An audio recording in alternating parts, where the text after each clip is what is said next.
In Fenstown in the morning, it is extremely difficult to get to the right place on time. The city is full of traffic jams, and there's no need to talk about public transport. It's completely full. It's hard for people to breathe. It is even difficult to get out of the subway at your stop. A crowd of people tries to enter, preventing the previous ones from exiting. The best university in the city. Students rush to lectures. It seemed that it was the usual morning bustle. But what was waiting for them ahead? Laurie also did not sense any danger. As usual, he got off the bus tired, as if he had been traveling for a week. This road to the university will one day lead him. He even thought about withdrawing from the university, or at least settling closer to it. Someone overheard this monologue and remarked that it was strange to hear such a thing from a retired Special Forces sergeant. His name is Sam. He was Laurie's best friend, and they have been inseparable since childhood. Laurie replied that he did not want to hear anything from someone who had not been in the army. He used to make fun of his friend, knowing that this topic was driving him crazy. Sam began to look for strange reasons why he should not join the army. He mentioned some national association and that it would win. Laurie replied that he was not aware of the news at all. And in general, he is convinced that Sam is delaying joining the army because of his ex-Mean, even though they broke up a long time ago. Sammy admitted that he lost the argument and asked not to mention the girl anymore, as it pained him to mention her. But Laurie decided to finish it off by the fact that he had warned in the first year not to meet with anyone from the university. "I told you so." Never helps. Sammy was upset. Laurie almost thought Sammy had cried. Had he bent the stick that much? But that's not the point. Sam looked up at the sky and asked if his friend didn't see the same thing that he did. Some numbers with percentages really appeared in the sky. Sam was seriously scared. What were the letters written in the sky? How was this possible? But Laurie saw nothing. He continued to joke with the boy that he was so eager to change the subject that he began to invent nonsense. But Sammy persistently tried to prove to his friend that directly above the library were the numbers 99% and the inscription, "Loading monsters." And when the numbers changed to 100, everything disappeared. But Laurie did not believe him and continued to joke that he had lost the games. What monsters in Fenstown? And in general, what kind of monsters? And he noted that you just need to drink less and nothing will happen. Sammy seems to have calmed down. Sam offered to buy some coffee to cheer him up and come to his senses. But Laurie replied that they would not have time. The professor always comes on time and doesn't like being late.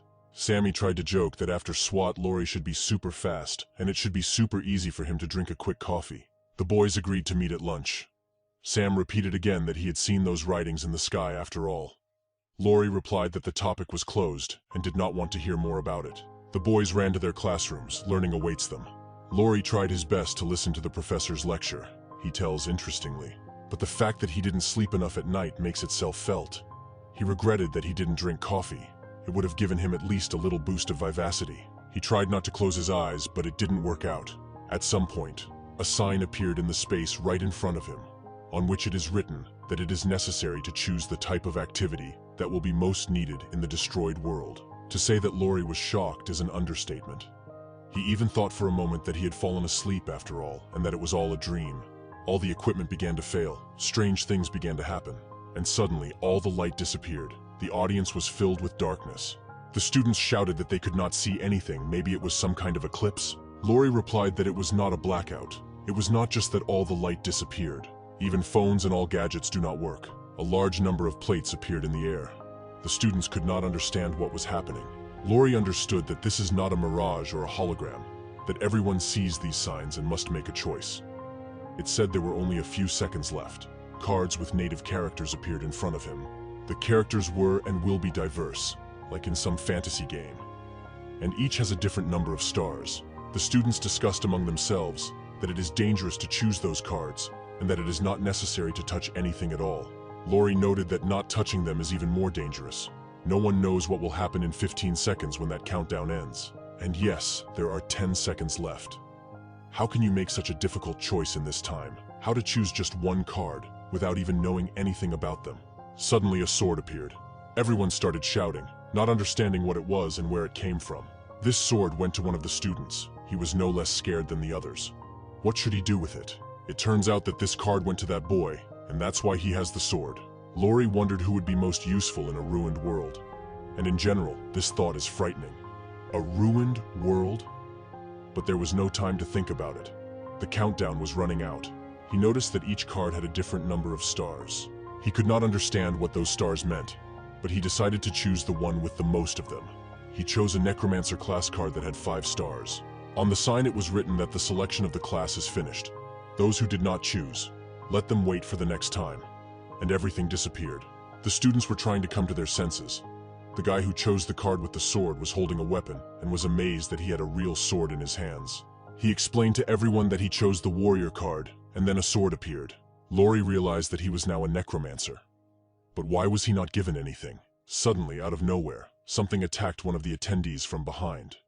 He did not scream with his own scream. He begged for help, begged for that monster to be removed from him. It threw the boy to the floor, not giving him a chance to save himself. It took out a dagger and stuck it in the trunk. He could only scream how he was in pain. Everyone else was just numb. They didn't know how to help their friend. And they just watched him die. The bloodthirsty little monster laughed, dominating the dead student. He licked the dagger with fresh blood. The spectacle is not the most pleasant. He looked very creepy and nasty, even though he was small in size. Everyone else realized that the monster would turn on them now, and they needed to run. Only one Laurie remained, alone with a bloodthirsty killer. The boy didn't even know what to do. He understood that if he made even one movement, the monster would immediately pounce on him. But standing forever is not an option either. But the monster decided that he would not wait for Laurie to come up with something. Everyone pounced on Minsa, the guy with the sword. They screamed for him to use it. He was the only one who had any weapons. Laurie also shouted for him to help, otherwise they would all be finished. But he continued to stand and be afraid. Laurie was already getting nervous. He repeated with obscene language. Does he still want to help? But Minsu continued to grip his sword and replied that he was not going to do anything.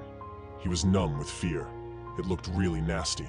At that moment, Laurie knew that it was over. That coward is not going to help.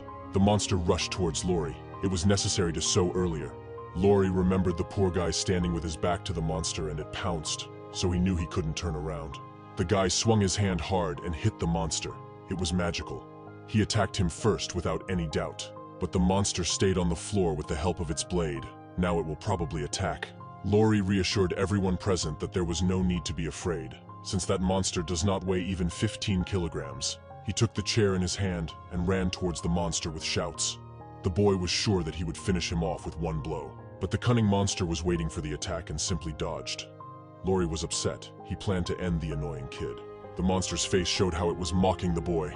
He lunged forward straight at Laura. The boy was already holding another chair in his hands and was waiting for the attack, although he did not quite understand what could be expected from him. Fear was visible in the boy's eyes. He was fighting alone with a creature, the existence of which he did not know before. He decided to throw the chair up, which had a greater impact. As the chair fell down, Laurie grabbed it and with all his might nailed the monster.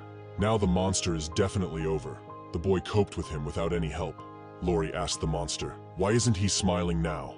Not so much fun anymore?" Laurie saw a sign in the air in front of him. It was written that he received 10 gold for killing the goblin. Laurie looked at the table in surprise and still could not fully recover. All those present also stood and could not believe that it was all real.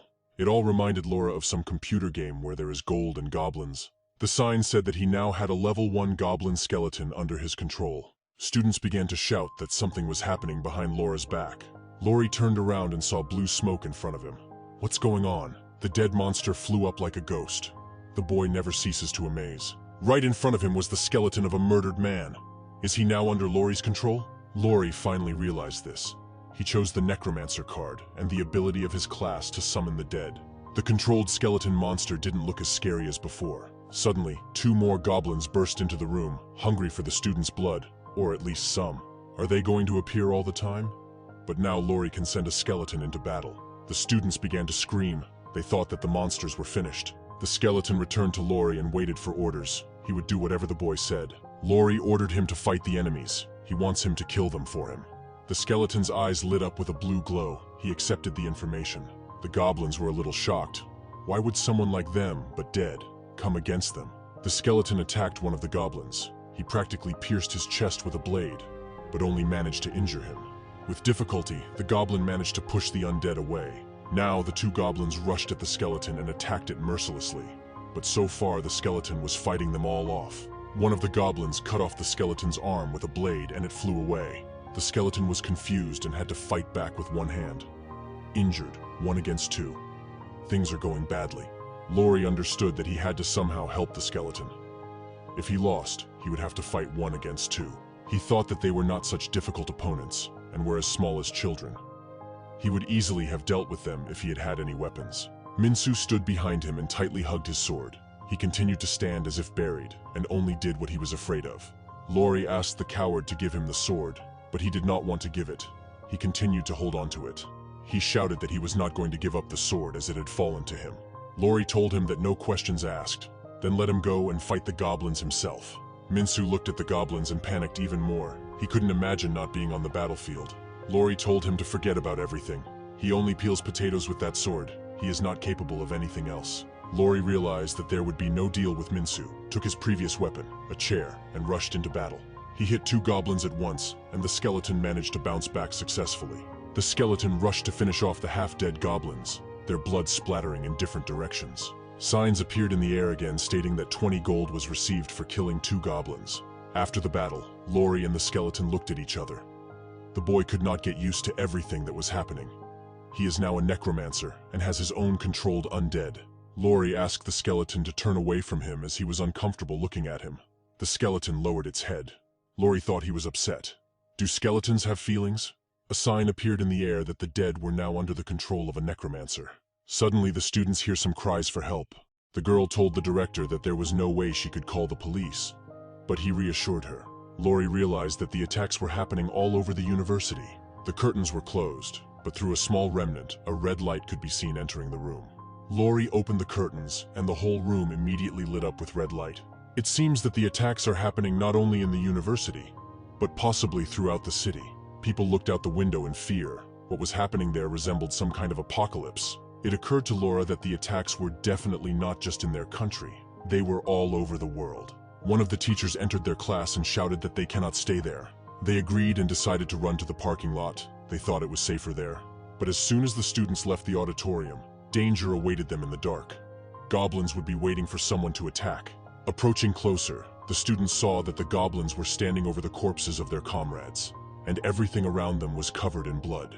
But this blood was not enough for the goblins. As soon as they saw new victims, they immediately rushed in their direction. Students start running away, but they forgot how dangerous it is to turn your back on monsters.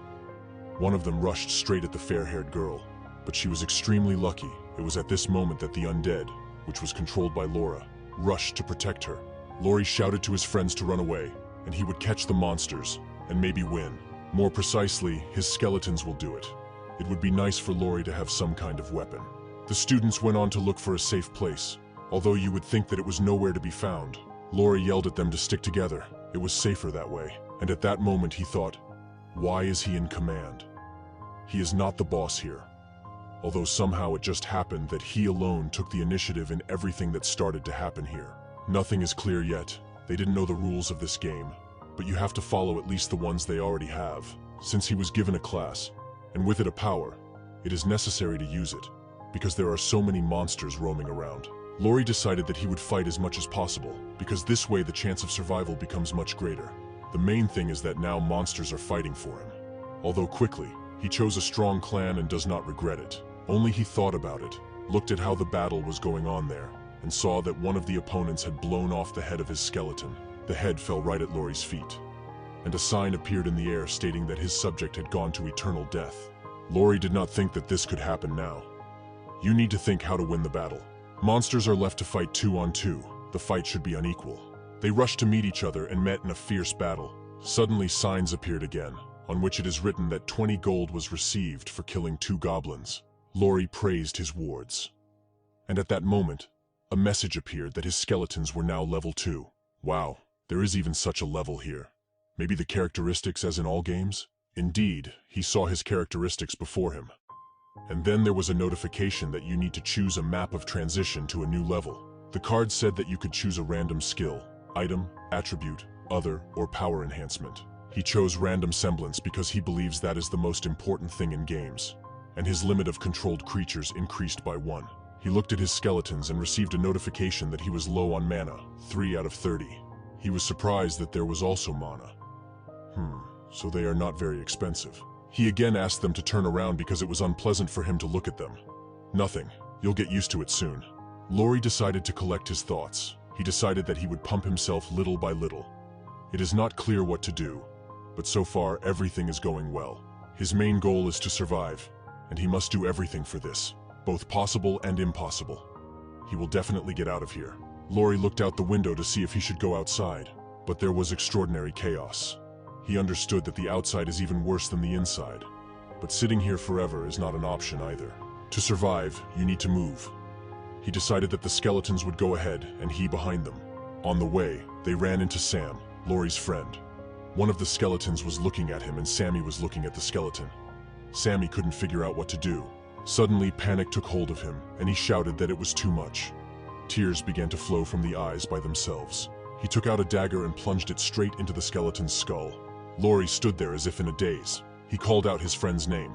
In response, he shouted Laurie's name. But then he could not come to himself. Sammy asked what's going on. Why is he walking around with some dead monsters? Laurie reassured him that it was something like his bodyguards. Laurie asked if Sammy had picked a class card. He replied that he chose the robber card. Laurie was shocked how it was possible to choose a robber from all of them. He wondered how many stars there were. Sammy replied that there was one star on the map, and he thought it was cool because the Major also had one on his epaulets. Laurie and the skeletons were surprised by such logic, but he agreed that perhaps one asterisk would also be useful. As they walked along, Laurie told his friend that he and the skeletons were looking for a safe place, and that they were reliable guys. Suddenly, a new sign appeared. When playing in a team, the synergy mode works. Sammy wasn't used to these tables yet, so it confused him. They need to collect several weapons of the same type, and then they will receive a +10% buff to critical strike chance and +10% gold gain. Laurie thought to himself that this was a great prospect, although not much was yet clear. Probably even when playing solo, he can get buffs. He realized that he had chosen the right class. Going down the stairs, on one of the floors of the university, they forgave someone standing in front of them. In front of them were many small goblins that they had seen before. But there was a giant in front of them, and his weapon was much bigger. He looked much more dangerous than other drawings. The boys began to visibly worry. Sammy asked if he understood correctly that the giant was their leader. There is a new notification that the stats of the goblin group have been reduced by 30%, thanks to the ability Smell of Death. This ability is activated by the presence of 4 skeletons. The goblins did not like this coincidence. They giggled something in their own language. Laurie exclaimed how lucky they were, and he ordered his wards to go into battle. While everything was going well, and the goblins were falling at the hands of the skeletons, Sammy stood and cheered for the skeletons. But why does he not go into battle? He is a robber and has a weapon. But they dominated until the giant went into battle. It is still unclear what he is capable of. And at that moment, he raised his hand up, and an orange circle with incomprehensible symbols appeared from above. He activated an ability called Wild Rage. The goblins under his control became stronger, and suddenly the opponents began to dominate. This improvement buffed them well. Sammy shouted in fright that it was time to run, but Laurie said it's too early. He thinks that first you need to learn more about the enemy. His skeletons will follow any order, but what exactly should you order them to do? Meanwhile, the goblin leader continued to stand with his hand raised. As long as he held it in the orange circle, the goblin enhancement ability was still active. Laurie looked at him and figured out what to do. His eyes lit up blue, thus he relayed the information to the skeletons. One of them ducked upwards, swung his weapon and flew straight at the orange circle. The leader saw it only when the skeleton was already very close and did not have time to do anything. The skeleton successfully delivered a blow directly to the hand that the leader was casting a spell with. The giant was extremely indignant. A river of blood flowed from his hand, and the most important thing was that the ability to improve the goblins was interrupted. After that, the skeleton landed at the feet of the giant. He seemed so tiny next to him. The enraged big man kicked the skeleton with his huge foot.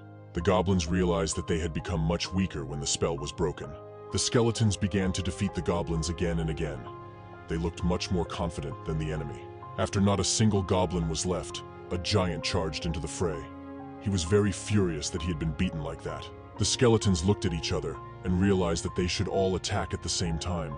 They hit combos, all of which were so accurate that they delighted the boys watching. The giant muttered one last thing before collapsing forever. A notification was received that 50 gold and +5 bonus were collected for the killed leader of the goblins. Sammy stood mesmerized by what he saw. Previously, he saw this only in the computer monitor. The boys noticed that items were falling out of the dead goblins that could be picked up.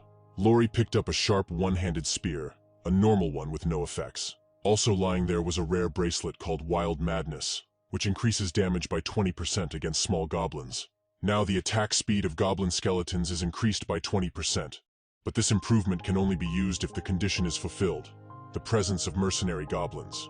Also, the bracelet gave an improvement that when using the Wild Madness ability, mercenary goblins will receive plus 110% attack power and plus 120% attack speed. Ability recharge, 1 hour. Lori said it was pretty good. Looks like an ordinary bracelet, but gives so many improvements. The skeleton, which completed the main task, to kiss the giant's hand, stood and looked at its master. Lori understood that he wanted to be praised. He patted the skeleton on the head and said that he was well done.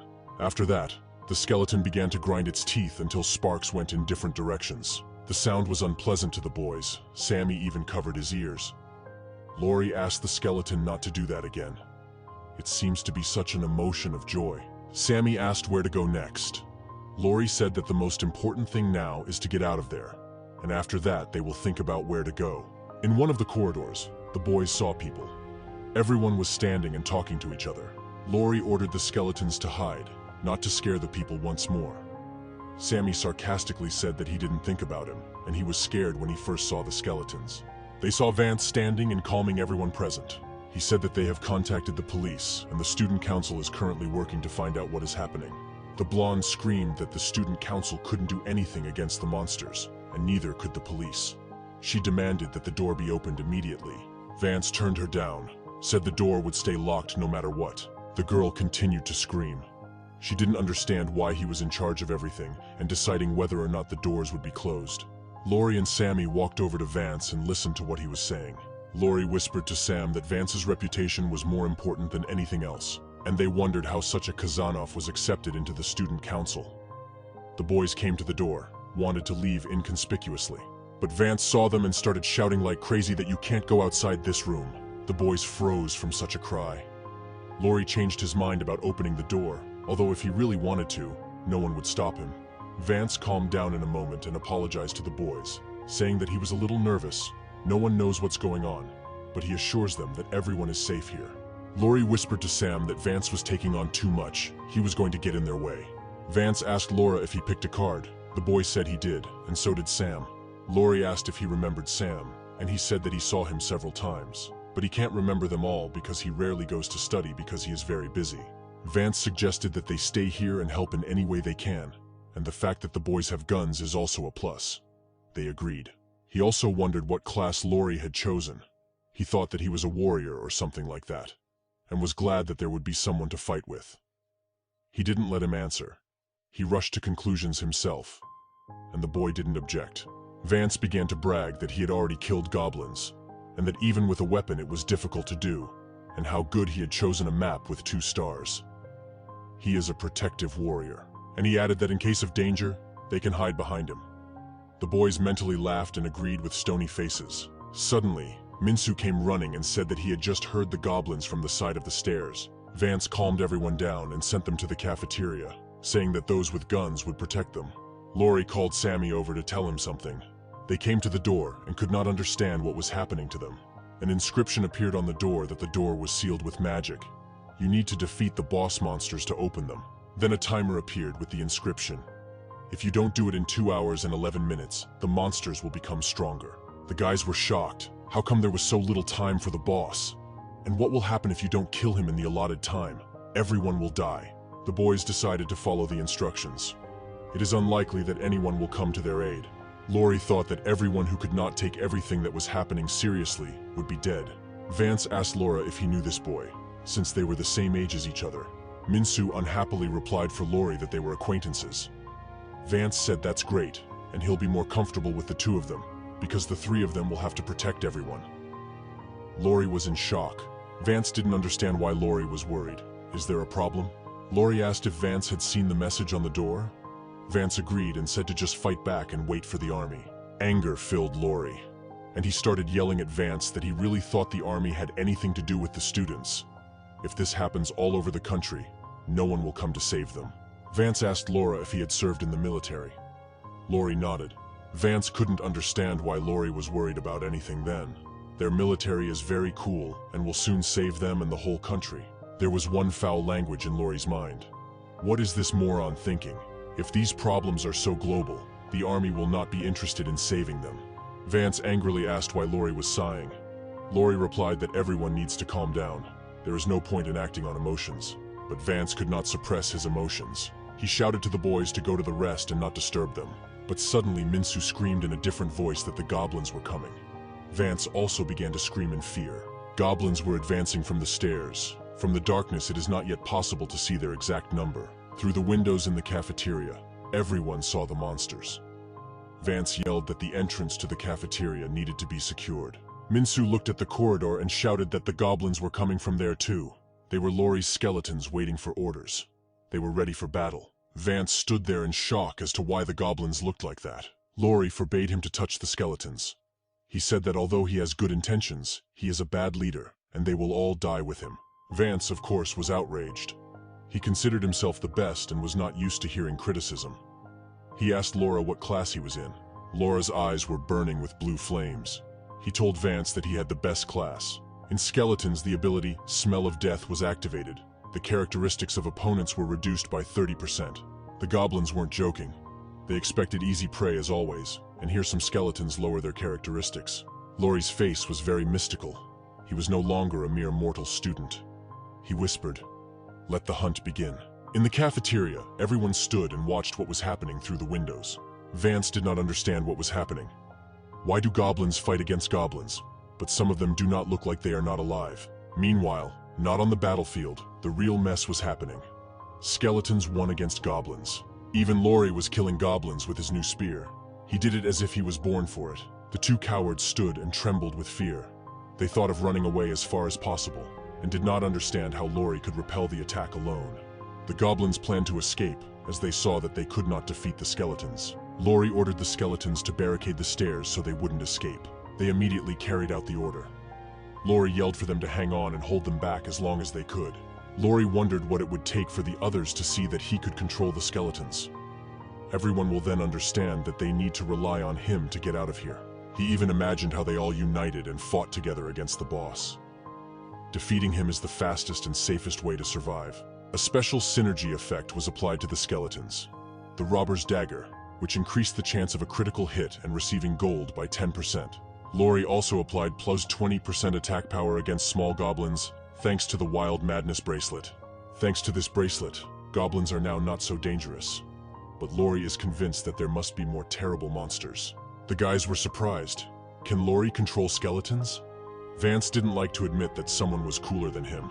They began to discuss Laurie and trying to determine which faculty he was from. Someone said he was from the faculty of writing. One of the goblins scattered the others and tried to escape up the stairs. Laurie swung his spear and aimed at the fleeing goblin. He launched it and hit the monster's back, humiliating it. Laurie breathed a sigh of relief that it had worked. Everyone began to joyfully shout to Laurie how cool he is. He really showed himself wonderfully. They discussed among themselves that they could not believe that an ordinary scribe was capable of such things. Laurie walked with the skeletons to see if any objects had fallen from the goblins, but there was none. Probably because these are ordinary monsters. Laura received a notification that for killing 20 monsters he receives a lottery ticket. Laurie wondered, since he doesn't even have an inventory, how can he use it? The skeletons approached Laurie again with a pleading look for him to praise them. He said they did a great job. The skeletons began to grind their teeth eerily again. The boys were extremely frightened by this sound. They returned to everyone and left as winners, and the two cowards stood and could not accept how cool Laurie was. Laurie decided to have some more fun. He asked Vance if he thought Laurie was useful after all. He turned red with anger, but he kept silent, and what should he say? Everything is already clear to everyone. Laurie asked everyone if they had seen the notice on the door that said no one could come in or out. Everyone started shouting, what to do, how to get out of here. Laurie pointed to the door and said that the solution is written there. Somewhere in here is the boss of the monsters. Even simple words about the monster boss terrified everyone present. Laurie continued that there were about 2 hours left to beat him.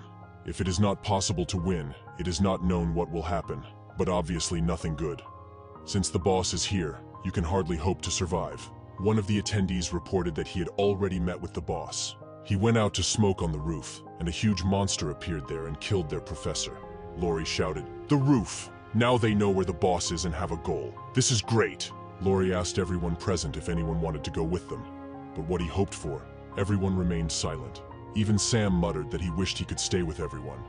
But Laurie said that nothing of the sort, for he has a buffet of his skeletons. Sammy offered him his dagger, but Laurie refused. He needs at least some support. Suddenly, their conversation was interrupted by a girl with her question. She was interested in what would happen after they beat the boss. She continued that the boss can be reached through the corridors. Her name is Edeline. She chose the Tiger Hunter card. Edeline added that she doesn't understand why those cowards should be taken if Laura has skeletons, real warriors. The boys were shocked by such a statement.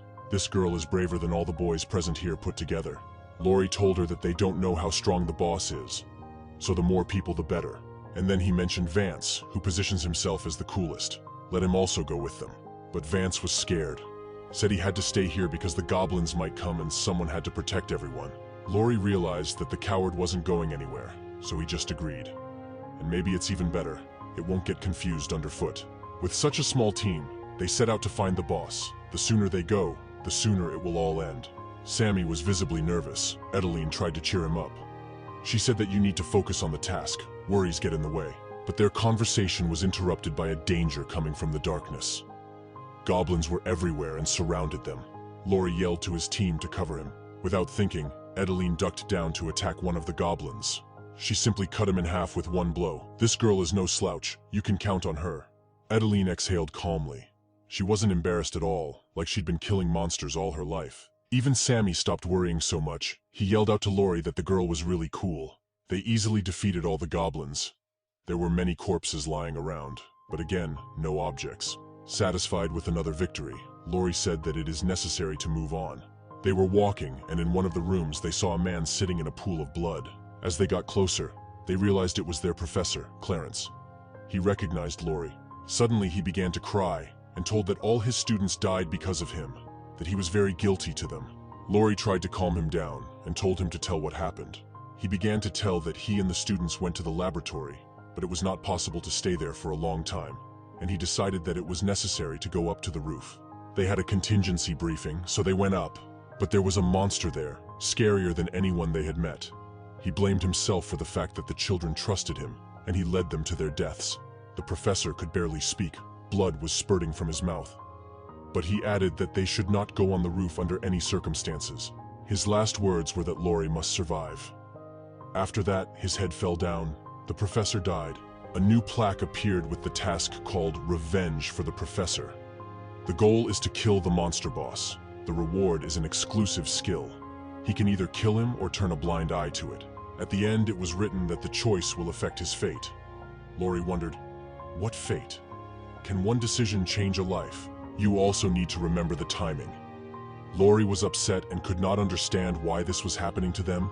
Without hesitation, Laurie headed to the monster boss's room and Sammy tried to stop him. They did enter there. Whatever awaited them later, they looked very cool.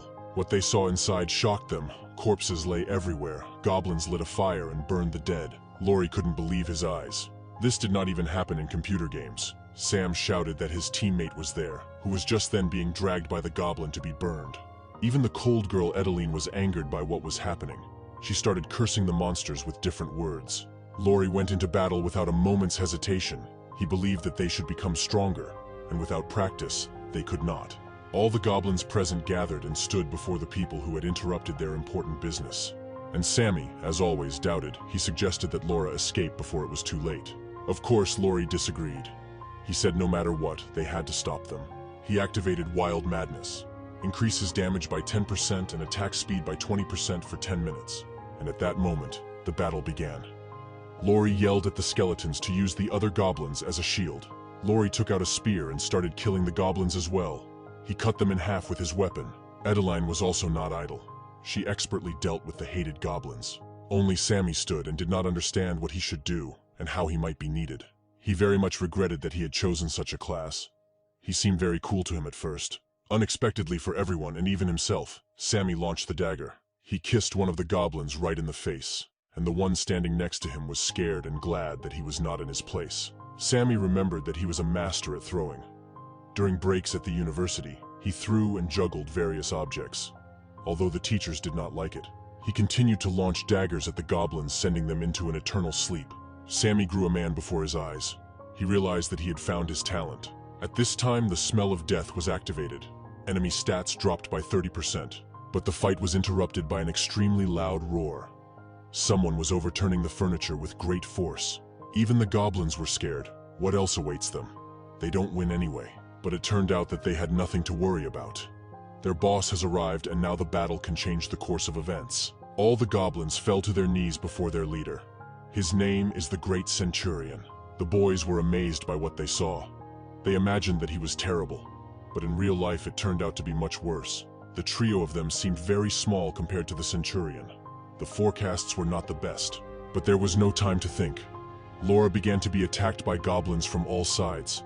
Now they felt more confident next to their boss. Lori shouted to his that they must all be killed. The sound of a blade clashing and the cries of monsters in their incomprehensible language echoed around. The Centurion began to shout something and raised his torch up.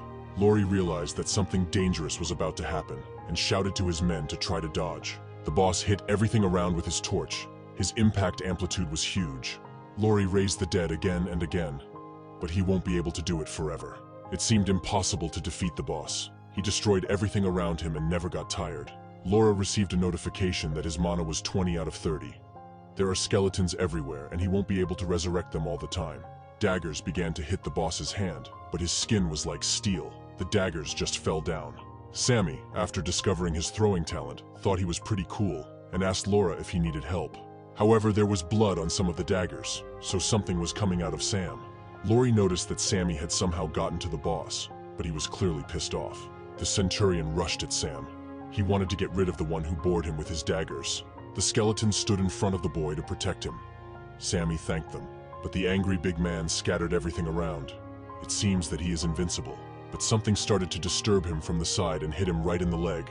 It was Edeline. She was throwing a series of punches at him.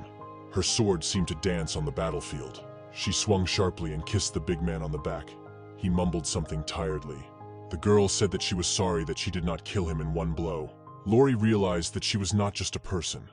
All her movements are polished and thought out. She has great abilities. He didn't want to fall behind the girl and thought to himself that he needed to think about a strategy. They surrounded the giant. Lori ordered the skeletons to attack from behind. The skeletons pounced on the Centurion's back. He did not expect such an attack. And Lori at that moment attacked the monster from the front, thereby preventing him from coming to himself. Lori cut the monster's face well, and the monster screamed in pain. Everything was going well, until a certain point. Laura received a notification that his mana was almost depleted, and he could only control one skeleton. Blood was pouring from the monster's face. He looked at the fact that there was only one skeleton in front of him, and he was amused and encouraged. Lori shouted that the monster thought he had won because there was only one skeleton there. The giant yelled something back, but his punch was more convincing than any words. He pushed Lori back. Negative thoughts were already creeping up on Laura. He thought they were going to die. If only one more time to aim at the big man. But this blow must be decisive and to the death. It is necessary to collect all the remaining forces for this.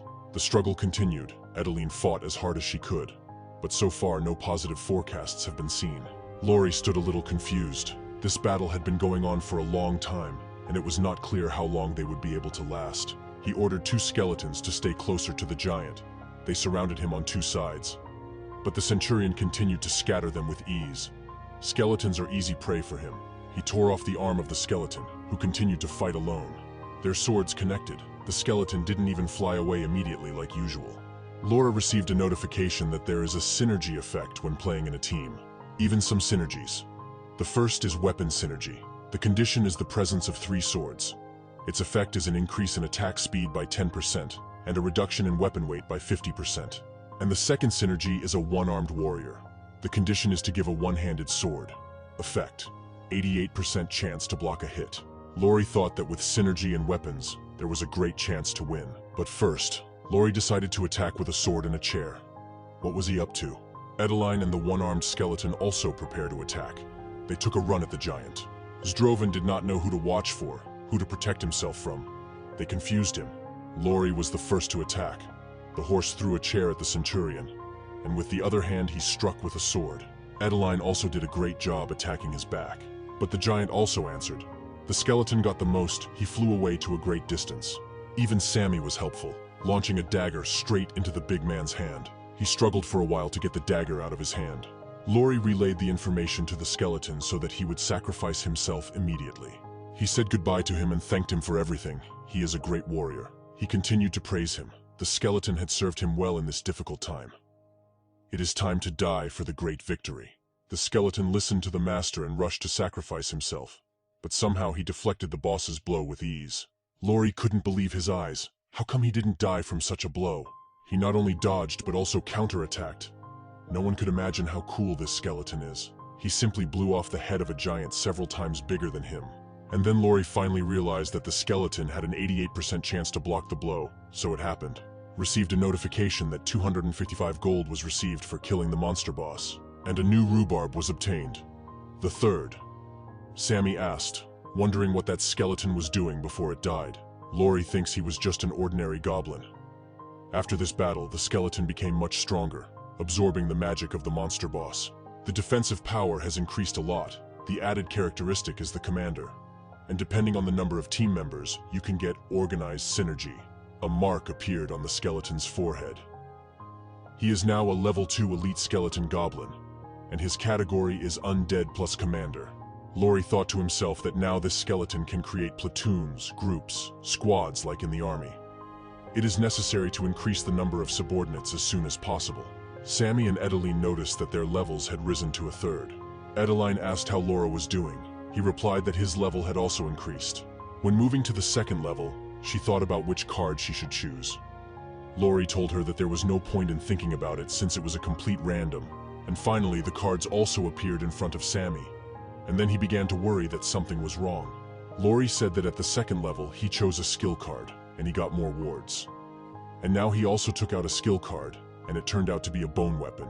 He can now create weapons from bones. As soon as the skill level increases, he will be able to create better quality weapons. He received a new notification that he had completed the exclusive task, Revenge for the Professor. He chose to take revenge. Laurie received an exclusive skill for his performance.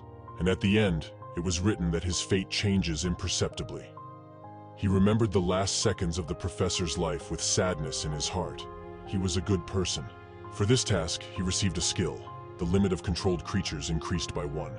Now he can take 5 skeletons. He still did not understand what was happening with fate. But one thing is known for sure. One must be more careful in future elections. He saw something falling on top of him. It seems to be clothes. Laurie tried to catch whatever it was. He did catch it. It was really clothes. A robber's cloak. Laurie wondered what he was for. Sammy replied that it increases the chance to hide from the monster by 50%. Laurie said it was perfect for getting away. And Sam objected. He said that from now on his way is only to fight. And Edeline had some kind of stone in her hands. Sammy asked what he was for, the girl answered, in order to set fire. Sammy thought she was talking about the fire. But Edeline answered that it was not so. If you sharpen your sword against it, it will light up during the attack. Sammy was delighted with this. Laurie suggested that they try the items later and get back to everyone else now. There was a tense atmosphere in the cafeteria. They didn't know what was going on with the destruction of the boss. Maybe Laurie, Edeline, and Sammy had already died, and then they too would be finished. Minsu asked Vance if they really needed to guard everyone. Vance was instantly angry. There is clearly something wrong with this guy's psyche. Everyone present began to whisper to each other that they should probably listen to Laurie and go kill the boss with them. Minsu wanted to say something, but Vance stopped him. He cut him off and started yelling. He screamed at the top of his lungs that it was enough to carry nonsense, and he was risking his life for them all. Then he switched to everyone else. He asked why they were always not allowed something. He began to drive out the door all those who wanted to die and did not understand why he should suffer because of them all. They could not understand why they had to go somewhere and why he was shouting like that. But he continued to shout that there is no place for all those who are dissatisfied. Let them go to the roof to help Laura. Everyone is tired of this upstart Vance. They asked why he was in command. He answered that he was protecting them. They laughed and said that they were being protected by those on the roof. Vance then went on to tell how he spent his whole life trying to hold back his anger when talking to jerks, but it's impossible to hold back anymore. This speech simply outraged everyone. One of the boys nearly lunged at Vance's upstart. He began to drive Laura that he would not be able to protect everyone, that everyone who goes to the roof will simply die, and then the faces of all those present were simply petrified. What impressed them so much? Vance couldn't understand why everyone had gone silent. and someone was already standing behind him. He came back and almost wet his pants. He saw the little skeletons of Laurie in front of him. Laurie asked him if he really wished him dead. He could not say anything because of fear. Laurie went to the door, where the same table with the timer was still hanging. He tried to open the door, and then suddenly the table crumbled into pieces. The timer is gone. Vance sat confused and shocked. He couldn't understand how Laura had managed it. Laurie told Vance that he was beginning to stir. That phrase sounded so cool because Vance had said it to Laurie before. He simply trampled the boy with his own words. Finally, Laurie asked if he wanted to tell him something. Vance didn't know what to say. He was so humiliated and confused, but others began to speak for him. They called Vance all kinds of bad words, said that he pretends to be a leader, but is actually a loser. But Laurie decided not to pay much attention to it. They entered the previously closed door. They looked around, but it was empty. Laurie turned to everyone else and called them with him, said that it was safe there. When they came out, they saw a large number of corpses in front of them. Laurie understood that they had been killed by goblins. But where are they now? Are they hiding on campus? Sammy exclaimed happily that there were other people there, and Laurie was a little wary, but he went to meet them without thinking. The boys also stood alert. Only one of them greeted them joyfully. Laurie saw the blood on their weapons and realized that they were also survivors of the battle. Vance began to push everyone who stood in front of him and repeat the name of Colin. The nice guy asked Vance if he was okay. They seemed to be on good terms. Although someone treats Vance normally, he replied that he was extremely happy to meet him on such a day, and knew that they would definitely see each other. Adeline unhappily told Laura that it was Colin who was the president of the student council. Vance started whispering something in Colin's ear, but apparently nothing good. Adeline and Sammy noticed that they were definitely talking about Laurie, but Colin came up to them amiably and introduced himself. He didn't look mean and stupid like Vance. He said that everyone had suffered enough today, and it would be better for everyone if they joined forces. But he still asked about the skeletons, who they were, and why they were with them. Laurie replied that it is not difficult to guess that they are the result of choosing a clan map. But Colin was outraged by this, as he chose monsters that kill people. Laurie realized that he wanted everyone to think he was dangerous because of these skeletons. Colin continued that if he wanted to join them, he had to get rid of the skeletons. Laurie resented such a request. He asked, what would happen if he refused? But Colin continued his manipulations. He asked if he would choose the dead over people. They do not want to live next to the dead. Even Sam didn't like Colin's comments, although in some ways he was right. Sammy said that the skeletons were actually very cute and asked them to show it off. They began to grind their teeth. Laurie asked everyone to calm down. Laurie said that the skeletons would stay anyway since it was his class. If he gets rid of them, he will have no weapons. But Colin replied that he had nothing to worry about. They would protect him. He said he was giving him one last chance. Laurie must kill the skeletons and then stay with them. But Adeline intervened in the conversation. She shouted angrily, which he took to mean they were so eager to join them. Only because he is the head of the student council? This does not make him better than others. Colin didn't quite understand who she was and why she was screaming. He asked if she was from the Department of Social and Physical Education.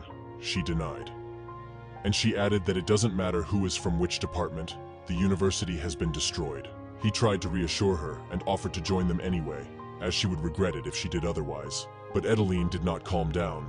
She began to talk about how she knew that they had spent their student fees by forging checks at the festival. Colin was in shock, but she also finished him off by saying that she was the one who published the post on the university's website, entitled, "Exposure of the President of the Student Council." And then Colin immediately changed his face. He had already stopped pretending to be good and sent them to fight the monsters, adding that they would not be able to survive on their own. He shouted at them that the key to victory is synergy, and that everyone must be together. And then there were various swear words, but Laurie and her friends did not hear it anymore. Laurie asked the girl if she had a relationship with Colin. Otherwise, why is she so angry with him? Maybe she has a girl's lunch. She replied that no, she was just fucked by such guys. He used and then abandoned many girls. She considers him a rotten person. Sammy was very outraged by such information about the head of the student council. And Laurie replied that it doesn't matter now. Their main task is to get out of the campus. Adeline added that crowds of people should be avoided, as monsters will love such targets. Laurie suggested that they not go through the central entrance, so they would meet fewer people along the way. And they set off. It was very quiet around. Sammy said the atmosphere was depressing.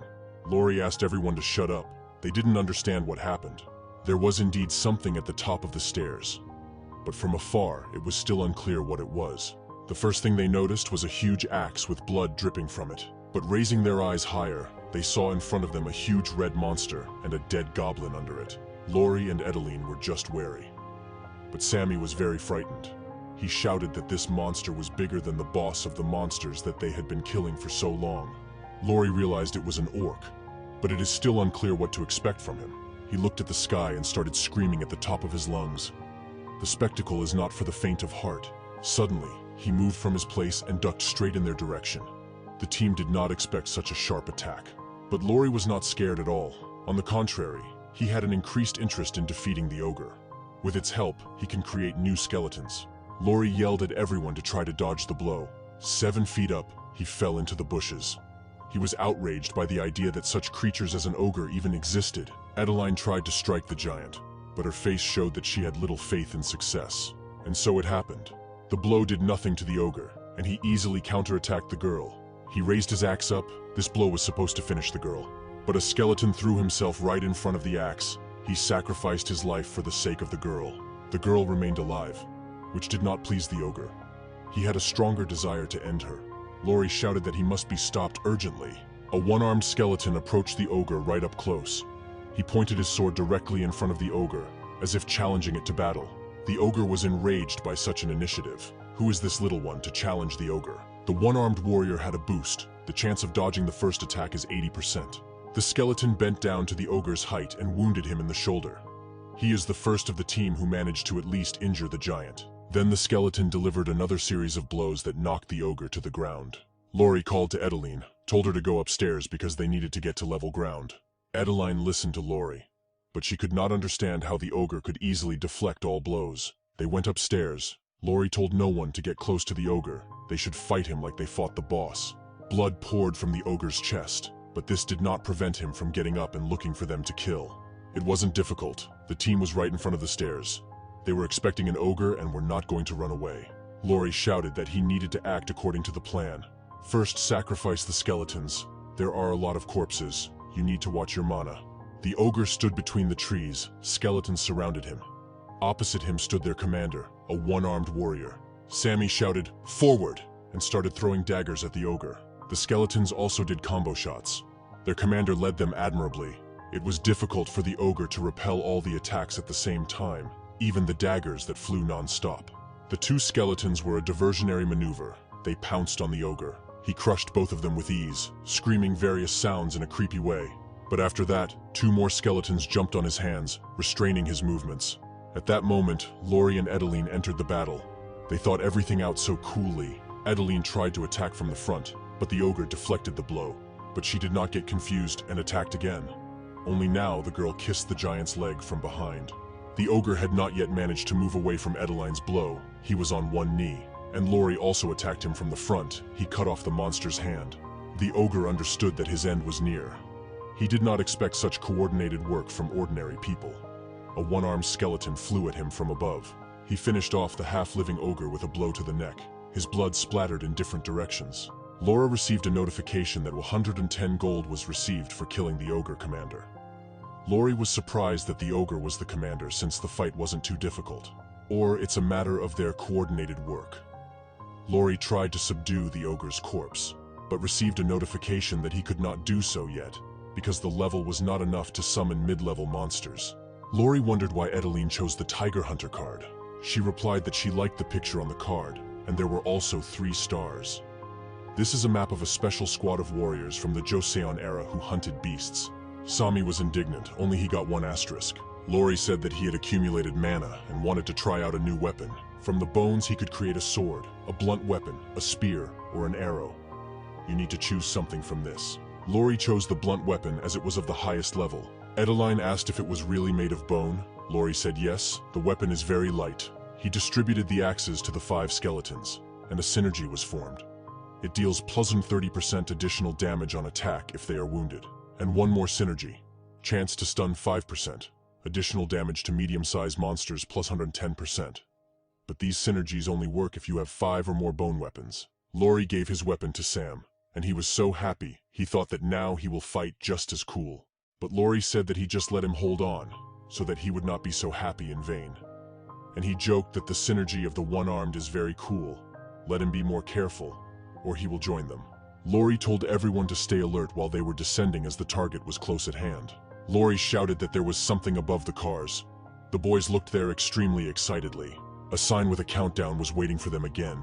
It said that you need to kill the monster boss to pass. The entrance is sealed with strong magic. If you don't do it in the allotted time, then all the monsters will get a double boost. They received a notification that the orc units were beginning to hunt. They need to choose a suitable place to meet them. Orcs are well oriented by smell and like to attack large groups. Laurie asked, frightened, that they were really hunting them? Edeline said that since they are interested in large groups, they will be coming to them soon. Will teamwork get out of hand for them? Suddenly they heard some screams. A giant orc ran to find a victim. He had huge fangs and the look of a real killer, but he found a completely different team. And the screams they heard were probably Vance's. Who else? They realized that the student council group had been attacked. Sammy said it was a good thing they weren't with them. Laurie added that it turns out, it's not always good to be in a group. Laurie once again realized how good he had chosen the Necromancer clan. In order to fight well, he does not have to be with someone in the team. They were notified that the first wave of raids had begun, now 5 orcs. Laurie thought the student council should handle it, but at that moment they heard growling somewhere very close. Sammy noticed the orcs running straight this way. All 5 orcs appeared beside them. It is not yet clear what to do next, but Laurie, as always, had an idea. He suggested using the terrain and skeletons. It will be a trap. Orcs wanted blood. They moved in search of people. On the way they destroyed goblins, but this was too small a task. Sammy jumped on the car and stood right in front of the orcs. Did he gather courage? He began shouting various swear words about the orcs, attracting their attention. Without thinking, they bent towards the boy. The orcs wanted human blood so much, and this one is fooling around. Great booty. But Sammy hid right behind the car. They didn't have time to get to him. They just hit the car door. The team also opened other car doors, and orcs cut themselves from running into them. Beaten and confused by their raid, the orcs sat on the asphalt and could not regain consciousness. Laurie exclaimed that now was the best time to attack. The skeletons did a great job with their new bone weapons, beating the orcs mercilessly. The orcs already regretted attacking them. These people turned out to be extremely clever. Laurie shouted that they needed to be finished off right now. All 3 of them with weapons bent down to finish them off, and they succeeded. Somehow very quickly and skillfully. They received notifications that gold was awarded for killing 5 orcs, and also a separate 100 gold for defeating the first wave of monsters. Also, their levels are increased to 4th. And Laura received a notification that the number of wards increased by 2, but he could not understand why the number of wards was 7, but the mana remained at 50. Sam got a new skill, high-speed slicing. He couldn't figure out if it was something specifically for a dagger. Laurie looked at Edeline, her hands burning. He asked what happened to her. She replied that she chose strength, and it increased by 2 points. But she has the impression that the whole body has warmed up. The increase in the attribute is really felt. Laurie asked Sam to return the sword. He needs to use the dagger to progress further. From afar, it was visible how something was burning. It's so strange. But people have already started to get used to such things. The team moved on, but suddenly they heard some loud noises. Laurie said to listen to where they were coming from. They followed the sounds and saw the orcs destroying the bus. What is it for them? Laurie and her friends thought there were people inside, and they counted 7 orcs. They saw weapons being shown from time to time from the bus. Laurie said it looked like someone was trying to defend himself with a spear through the window. They will not last long and die. Adeline said that she can't look at this calmly. People need to be helped. She came up with a plan. You need to go around the bus and attack from 2 sides. Everything should work out. But Laurie is not sure that strangers will come to help. The more they are scared. In such a situation, it is difficult to rely on someone. Laurie shouted that we need to show these orcs what civilization is, but no one understood what he meant. What other civilization? The orcs were successfully breaking through. A little more, and they would reach the people inside. Inside the bus, one guy was shouting at the other. He didn't understand how he could never hit the orcs, why they were spearing him at all. The guy who was yelled at had a bad look. He looked like he was on the verge of a nervous breakdown. His name is Adam. He is a spearman. The other boys looked even worse. They sobbed, cursed endlessly, and were convinced that they would soon die. Suddenly, something made the orcs look away, and they turned back. A car was driving straight at them, on the body of which there were many skeletons with weapons. Terrified people inside the bus saw the orcs dying. They could not understand what was happening. Nathan shouted to the spearman to explain what he was seeing through the window. Adam said that he sees skeletons. The skeletons had no problem finishing off the orcs that had just been run over by a car. Those on the bus could not understand why the skeletons appeared and why they were being helped. They noticed that it had become quiet. The silence was no less frightening. Either everyone left or now a new wave of attacks on them would begin. One of the skeletons appeared in the window, frightening the already frightened attendees. They shouted for the skeletons to disappear. Who would think that these creatures are on the side of good? Sammy knocked on the door and asked to open it. He kept knocking and shouting that they were human too, and they had nothing to worry about. They had saved them. Finally, they heard and opened the door. It was quiet around. It seemed safe. Everyone on the bus was hugging and couldn't believe they had survived. Laurie took an axe from the skeleton and tried to break the vending machine with drinks. Laurie could not understand what he was doing, why he was destroying property. He replied that he really wanted to, but there was no money. Since this world is going nowhere, no one will care about a vending machine with booze. Nathan told Sam to go away, and he would take care of everything. But when he approached the machine, he realized that Sammy had broken it. But Laurie and Adam were talking about much more important things. Adam told how to get items. Something gives out items for gold. They tried only once because they had no more gold. As Adam put it, the thing resembled an ordinary TV. Adam said if you follow the instructions, you can get the item. Sammy handed out cokes to everyone and said that the thing was some kind of store. Laurie agreed. It was written on the screen that they were greeted by the E-Class store, and they needed to click somewhere to continue. A sign appeared on the screen where you need to choose bronze, silver, or gold. Bronze is the cheapest, gold is the most expensive. Accordingly, the quality of the items will be as follows. Sam couldn't believe that an object could actually fly out of there, but Laurie replied that since the sword fell from the sky, why couldn't the object fall from the screen? But to know for sure, you need to try. It was written on the screen to hurry up and try their luck. Sammy said he had 360 gold, Edeline 584. They asked how much Laurie had. The answer shocked them. He had 1552 gold. This will be enough for him for silver. Laurie thought about how lucky he was to be able to kill monsters well, and now there was a great chance to use the accumulated funds. But a notification came that he can try his luck and try one ticket without restrictions. Sam couldn't understand why Laurie chose as much as 10,000 gold. Laurie pressed start. He really hoped that luck would smile on him. Everyone was shocked. He dropped an object that is in the first place of the entire roulette. It was an item called a Spirit Tier of legendary level. It increases mana by 300 and gives Plo $200 to mana regeneration. Laurie could not believe that he would be so lucky. Mana was what he lacked. Sami asked Laura if he could try the silver now, but he replied that it is not wise to spend money again. But he could not stop. That's the excitement. He dropped the shield of the serpent, and Edeline received a punishing sword. Sammy was upset that he had dropped the worst item, C-Class elixirs. Laurie told him that it was a wonderful item, and that there was no need to make a fuss about it. Edeline interrupted the boys and told them that chaos is happening on the site. They need to come to the rescue. Sami said that they will continue to show what civilization is. Now he understands the meaning of these words. But Laurie replied that this time they would take something else with them. This guy knows how to surprise. And chaos was really happening on the platform. People were trying to escape from the orcs and calling for help. Colin stood in the center of the battle and encouraged everyone. He shouted that they need to gather their strength. That's the only way they will be able to make their way to the exit. Megan yelled out to Colin that they needed help down there. And there really was a massacre there. The orcs scattered people in different directions, and they tried to escape. But Colin ordered to ignore them as they had no time to worry about others. He shouted to Vance and everyone with shields to move forward. The orcs heard some strange noises. They turned to see something coming straight at them at great speed. But there was no time to run away. The bus killed everyone who was standing there. Adam was behind the wheel. He didn't look scared at all. He shouted that it was time to earn extra gold. Gold plaques for killing orcs began to appear.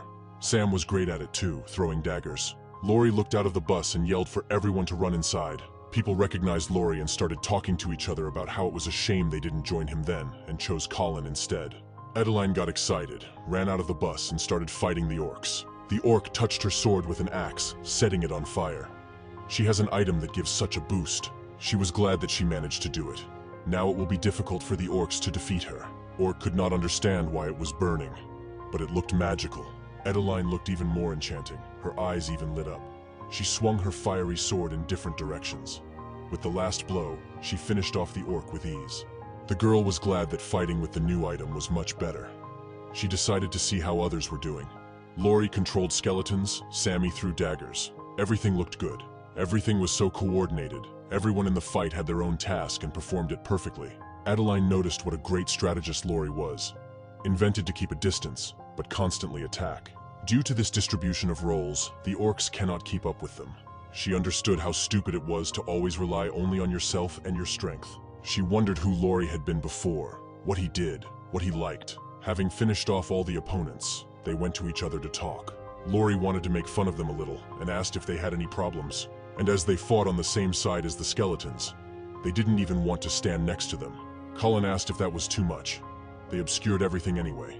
Do not poke further. But Lori continued without joking. He said that he abandoned others in front of him, trying to save only himself. Colin became noticeably nervous. He replied that it was such a strategy and he would definitely return. But Lori showed him the people on the bus and asked if they thought the same. Well, he had nothing to say at all. Lori buried it straight away. Suddenly they were notified that the defeat had angered the orc boss. The thought was already making Lori a little tense. They need a rest so badly, and here the boss has painted. And Vance's voice began to tremble at the mere mention of the orc boss. Colin was scared too. Lori said they were going to leave. There will also be a place for them if they wish. Vance asked Colin what they should do. He angrily replied that they had no choice. Lori also shouted at them to take off those funny chainmails. Colin became even angrier. He said he didn't understand why they were doing it. They were protecting their bodies. Lori continued to taunt them. He said that this was the price of being under his protection. They are not a student aid group like some. Laura received a notification that he is now level 5 and can take control of medium-sized monsters. He rejoiced, because now he would be able to conquer the orcs. And the number of controlled creatures increased by 2. 9 in total. Suddenly, one of the skeletons approached Lori, but he was strangely dressed. Lori asked why to dress like that. He was uncomfortable moving. Lori remembered how this skeleton showed itself in battle. He understood that he could be trusted more than other skeletons. He even gave him a name, Right, because he only has a right hand. Lori told him to take those clothes off. The skeleton displeasedly took off the mail. Lori put it on himself. Sammy walked over to Lori to say something. Sammy said that all the people who joined them would not fit in one bus, and another one was needed. But Lori replied that if they continue to save students, they will not move like this anymore. Lori announced to everyone that now they all have to fight the orcs, as their boss has declared global destruction. The orcs will hunt down any survivors until they destroy them all. Because of this quest, they will not be able to simply run away from the orcs. The only way out is to kill the boss. One of the students said he saw about 100 orcs in the gym. Suddenly, one by one, notices with fines began to appear. At least 5 people have a level lower than 5. Because of this, the movement speed is reduced by 30%. The second penalty is that at least 10 people have not killed any monsters. So the attack speed is reduced by 10%. And the gold accumulation is also reduced by 10%. And the third penalty is the lack of desire in the majority. Because of this, an effect is imposed. The probability of a state of embarrassment is 10%. Lori thought to himself that even though there were many orcs, they could definitely defeat most of them. Lori then declared that he himself would fight against them. His thoughts were that there would be no point in students cleaning weapons and not knowing how to use them. But Sammy and Edeline started yelling at him that he was out of his mind, that this was unreasonable. The students began to get nervous. They did not understand why Lori showed such a desire. But Kevin and his company were happy with this decision. They think Lori was just lucky before, and now there is a real chance to get rid of him. Vance is upset that Lori will end after this uneven battle. Edeline could not believe what he was saying. She tried to convince the boy that it was necessary to fight together. Lori reminded her that on the first floor when they wanted to catch the boss, she said there was no point in sticking together. And now skeletons are much more useful than people. He doesn't want to force anyone to leave, but if she wants, she can go with him. But Lori believes that it will be very dangerous now. Therefore, he made such a decision after analyzing all options. Edeline thought that while all of Lori's strategies had been a win-win, the stakes were different now. Having carefully considered all his future actions, Lori went out with the skeletons to meet the orcs. In the room, students stood on the balcony and still could not believe how Lori wanted to win. Their faces showed fear and shame for not daring to go with him. On the other side of the bus were Sam, Edeline, and Adam driving. Adam said he could hit the gas and go at any time. Sammy was just complaining about how crazy Lori was, and Edeline wanted to take Lori on the bus. The moment came when an army of orcs appeared in the field of vision. There were really a lot of them. They moved closer to Lori. They were surprised to see so few fighters in front of them. They immediately understood that the battle would not be long. The man with red hair spread his arms and shouted something incomprehensible. Lori assumed it was the leader of the orcs. It looked as if he was in command of everyone. But why then no notifications appear? Lori thought it was a mid-level boss. The leader pointed his axe at Laura. They were preparing to attack. Lori and the skeleton commander decided to go up the stairs. They got up and watched from a distance. Lori decided that he could not worry about the stairs. They are like in a small gorge here. At the last moment before the battle, Lori told the skeletons that he would miss them when they were dust. The orcs rushed at the skeletons and they stood and waited for battle. Wild madness activated. For 10 minutes, skeletons will receive plus 110% to attack and 20% to attack speed. Lori yelled for the skeletons to kill the orcs. They started with daggers. Some orcs were struck by daggers in vital organs and died instantly. But the orc leader easily blocked the daggers. It is not so easy to even just injure him. Lori yelled that the throwing attack was blocked and for the skeletons to run. The skeletons made a powerful attack from a high point, but one skeleton stopped and the orc put his hand on his head. Without thinking, the orcs tore it to pieces. It was a deliberate suicide. The commander of the skirmishers was furious with rage. He wanted to rush into battle, but Lori stopped him. He told the one-armed man that it was not his turn yet. The orcs noticed some sounds and movements. They examined the corpses and could not believe their eyes. Undead orcs made their debut. Orcs began to come to life. A notification has been received that the synergy effect has been activated. The condition is to equip 5 or more axes. Effect. In the first 10 seconds of the battle, the speed and power of the attack increases by 15%. Recharge 10 minutes. Lori ordered the conquered orcs to kill them all and stand last. The orcs became slower. The battle with the undead tired them out a lot. Unlike the undead, who never get tired and can fight forever. Lori exclaimed that this is how necromancers fight. While everything was going according to his plan, the students who watched everything from the balcony could not believe that Lori was handling everything alone. They couldn't figure out who this guy really was. His friends on the bus cheered for him. Sammy asked when Lori managed to pump up his skills like that. Edeline was stunned. She realized that when he plans something, he thinks everything through. Lori noticed that the Sea Spirit's tier item was restoring his mana. The orcs growled in surprise. Due to the smell of death, their characteristics are reduced by 30%. The morale of the orc horde dropped. The drop in characteristics has been reduced by a factor of 2. The orc boss shouted angrily. He wanted to kill the undead, but everything was against him. Lori gave the command to write. He said it was his turn. The skeleton literally hit the orcs on the head with excellent weaponry. Although he was many times smaller than orcs, his dexterity allowed him to fight on an equal footing. The boss of the orcs could no longer contain the intensity of the battle. He understood that the end was near. The undead completely dominated. No chance for the orcs, it seems. Lori ordered the skeleton to end the battle, get rid of all the orcs. And so it happened. The undead easily finished off the remaining orcs. Laura received a notification that for killing 100 monsters, he gets a ticket to play the lottery. This is the 21st time in history when a player receives such an achievement and promotion to an unlimited level. Limit 100 people. Laura wondered who these 20 people were before him. Maybe such events happened in the past. Lori saw the bus moving, but he could not understand who was leading him. Is anyone trying to escape at such a moment?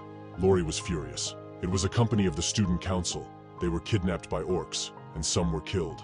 The boys were scared and begged for help, and recently they wanted to get rid of Laura. Lori didn't understand. Was it really that hard to just wait and do nothing? Now the situation is much worse. Lori came to the room where the students were watching his fight. They reported that they also want to participate in the battles now. Lori sarcastically replied that he liked it too. But he added that the main thing is that they do not stand in the way of the undead. They entered one of the classrooms. The undead orcs looked like Lori's huge bodyguards. They saw a lot of dead goblins hanging before them. Sammy noted that such an interior is repulsive. From a distance, they saw someone sitting in the dark. Only a purple glow was visible. Lori assumed it was the boss. It seems that it is. Lori held his support item and was ready for anything. Behind them stood the orcs who were holding the company of the student council hostage. Lori yelled for everyone to gather because they were going to fight the boss now. Vance and Colin looked barely alive. Orcs mocked them normally. Lori thought it was a good thing they hadn't been killed. But he could not understand how the orcs were so advanced that they thought of taking someone hostage. Colin shouted at the top of his lungs for Lori to help them. What would they do without him at all? Vance was sobbing, screaming that he didn't want to die so Laurie would save them. Colin was difficult to recognize at all. He pitifully asked if Laurie was going to help them. Laurie yelled that stop whining. They're here because of their own stupidity.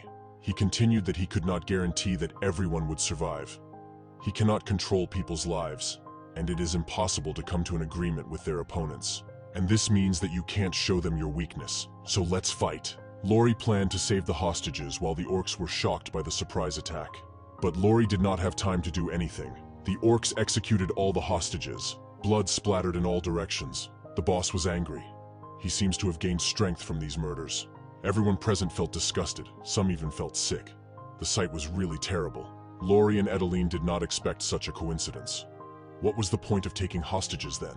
Everyone froze and waited for what would happen next.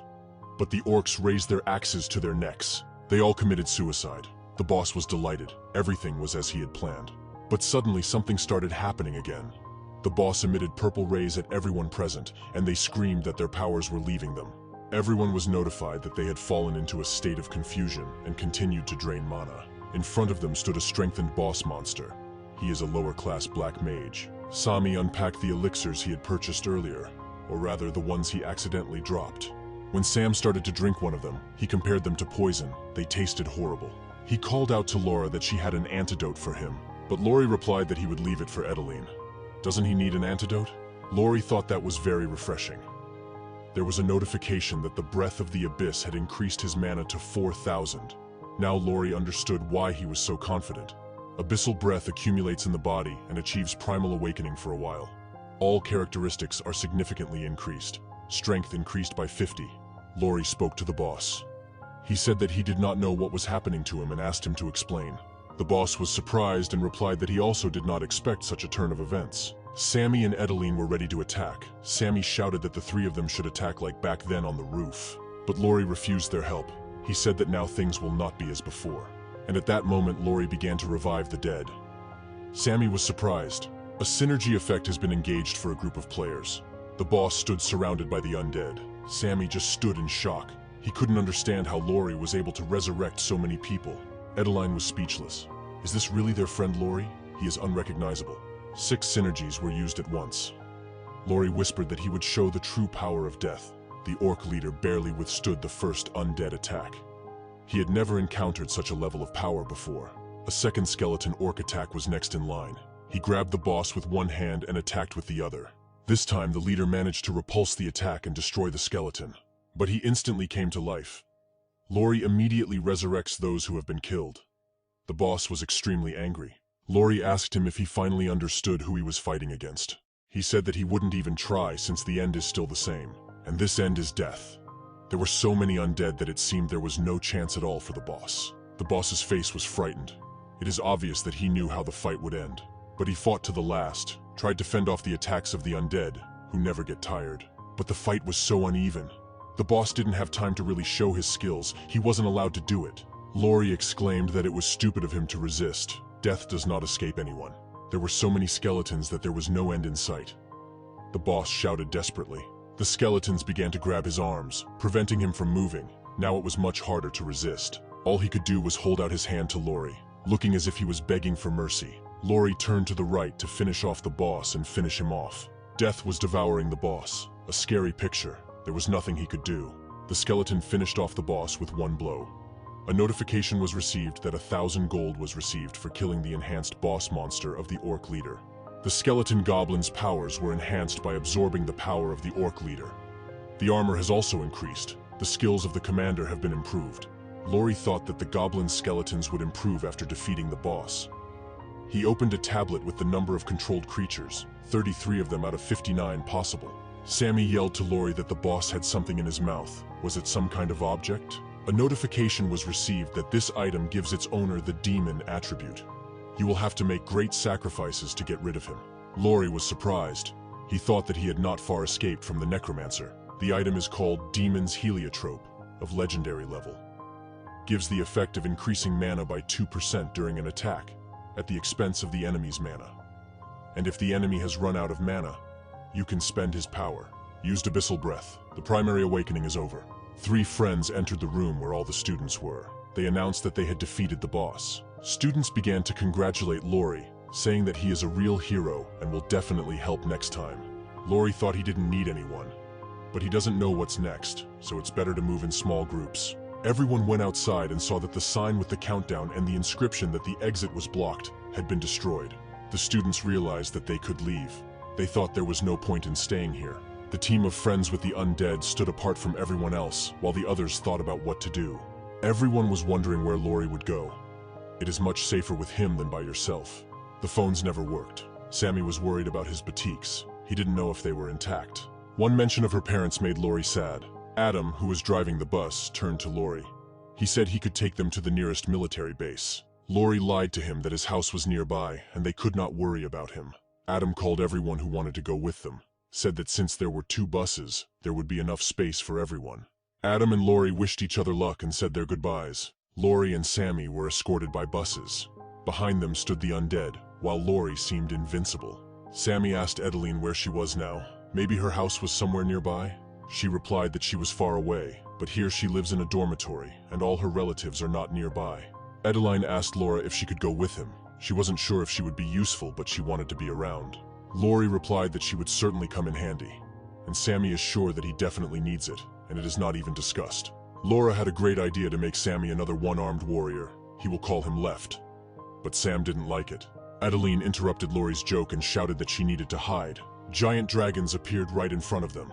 There were goblins, orcs, now dragons. The friends looked at the dragons and had no idea how to fight them at all. Adam argued with one of the students about whether he should go, because if they go, they will be noticed immediately. Notifications appeared that the local boss, Vivan Alphamel, was in front of them. One of the dragons grabbed a bus. Will he just destroy everyone inside now? Laurie looked at it and thought that he wasn't that strong yet, but he could get stronger. Laurie called Edeline to hunt the monsters, since he couldn't hide from them anyway. He continued that it is necessary to constantly take on more and more difficult goals, and not just adapt to situations. Humanity must continue to rule the earth. No monsters will prevent it. A flock of orcs appeared in front of them, and dragons flew in the sky. They received a notification that the training was over. Several days passed. It looked like a peaceful city, but dragons are flying in the distance, and monsters can be found at every corner.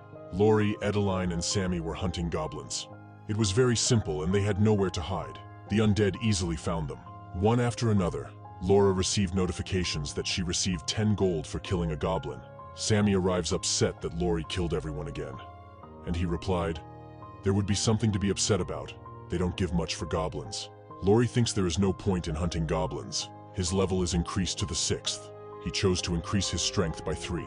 Laurie thought about how he felt strangely now. They moved on. On the way they met Edeline. She was glad to see them. She said that there were 9 goblins here, and she dealt with them all. Laurie praised her. He told Sam that he was leaving all the daggers that were taken from the goblins to him. He told his friends that the next time they encountered goblins on their way, they would simply ignore them. Sammy couldn't understand why, and Edeline asked if it was to conserve strength to catch stronger monsters. You can get 80 gold for killing an orc, 10 for a goblin. So for stronger monsters, there will be even more. As they moved on, Laurie said it felt like they were in a zombie movie. It seemed to Sam that there were military vehicles standing there. Are they close? It was so, but most of them lay dead. Were they all killed by monsters? And those who are alive were very scared. They could not believe that there were people in front of them, because they had a cold behind them. Laurie tried to calm them down and prove that they were really human. Then one of the soldiers turned to the sergeant who was sitting in the car. He showed his hand and said that he could not say hello properly.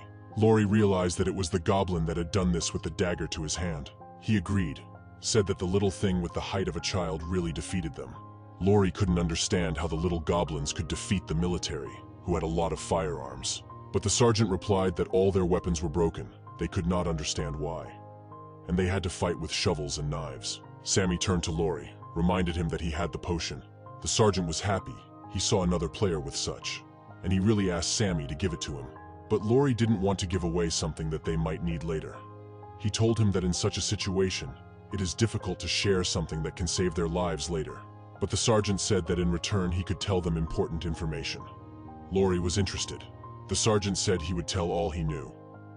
Laurie replied that they would listen first and then decide. He began to tell that they had seen wolves the size of a large bull, but they all ran away. They could not be caught. And he also talked about the queer code and asked if they had seen even one of these. but they just looked at each other and answered that they didn't know anything about it. The sergeant said that he had already seen 2 of them. They can be found at public transport stops, in parks, and on the subway. He had already scanned them with his phone and logged into the app. When no means of communication works, all that remains is the app, the community. A community of survivors, to be more precise. Lori handed the potion to Sergeant R. The sergeant also wondered where they were going, because the military had to return to the base. Lori doubts it's safe there, judging by the number of corpses here. The sergeant angrily told how the senior officers were convinced that they could do without weapons, with only shovels. But now everything is different. Lori replied that they would still go their separate ways. The sergeant wished them luck, and Lori warned them to watch the sky. The sergeant was surprised. Lori added that there are very dangerous monsters flying there. The military was frightened and thanked for the warning. The team said goodbye to the military and moved on. At one of the stops, they saw a queer code, and Lori picked up the phone. Lori scanned it. The administrator immediately wrote to him that the service started working only today. In the first round, almost 3 million people chose the class card. Only 1 million survived. In 3 days, the second selection of the class will take place. It is desirable that everyone chooses a card. Laura will be interested in who this administrator is. Edeline was surprised to pay 1,000 gold to make a fast. Sammy added that only 100 goblins need to be killed. Very fun. Suddenly a chat appeared. There someone wrote that they are level 8, and if anyone wants to join, they will pick them up in the park.